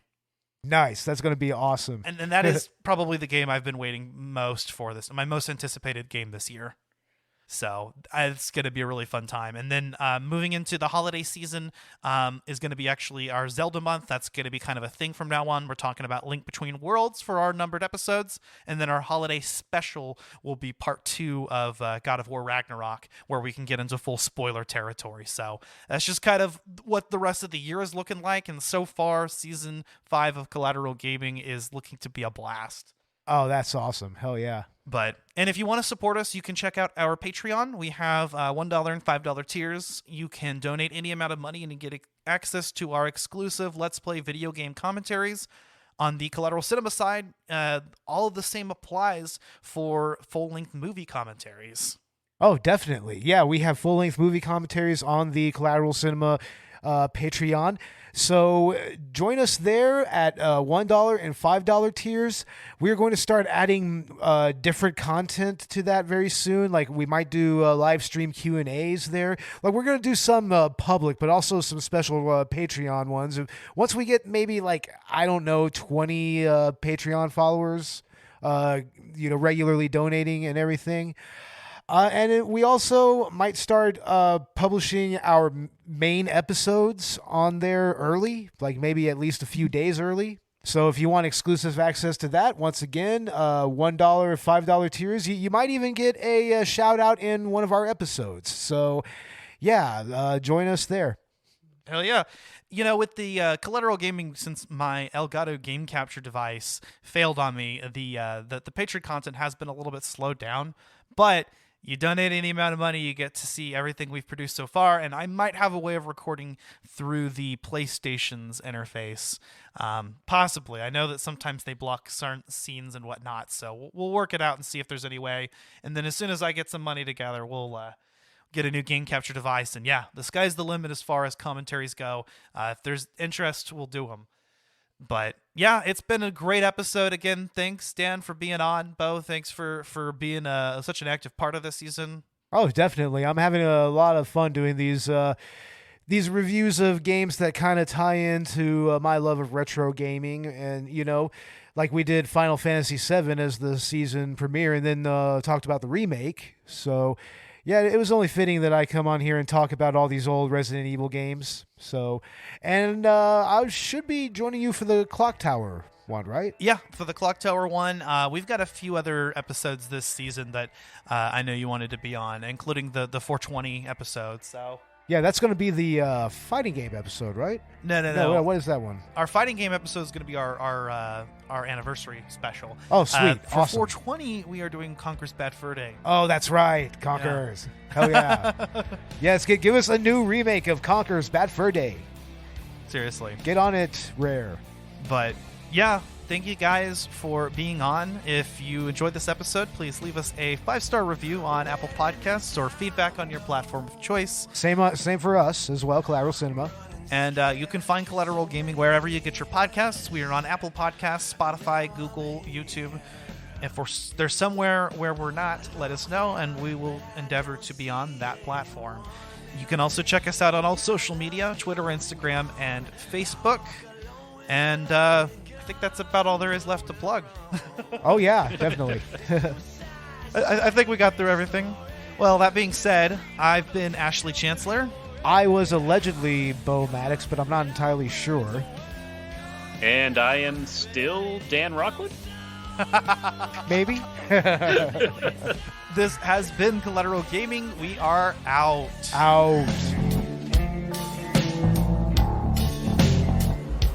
Where did my life go? I look in the mirror, but what I see, it ain't me. These streets are paved with fantasies of what the other half can be, but now it's flying in the breeze. There's two sides to every story, but you feed all the pain of the glory. It all burns away, but how did it go so wrong? Now it's all gone. Forget yesterday. It ain't worth the pain. It ain't worth the pain. The pain of remembering.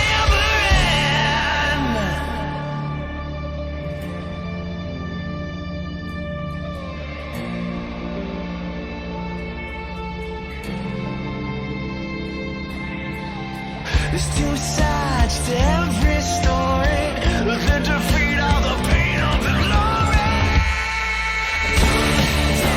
It all burns away, but how did it go so wrong? Now it's all gone. Forget yesterday. It ain't worth the pain. It ain't worth the pain. The pain of remembering.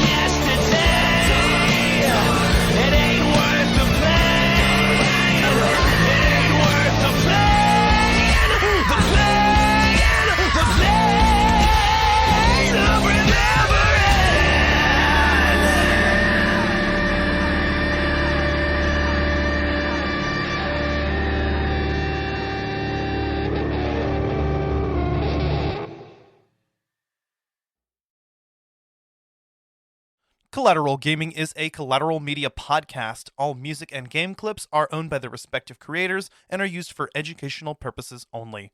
Please don't sue us. We're poor.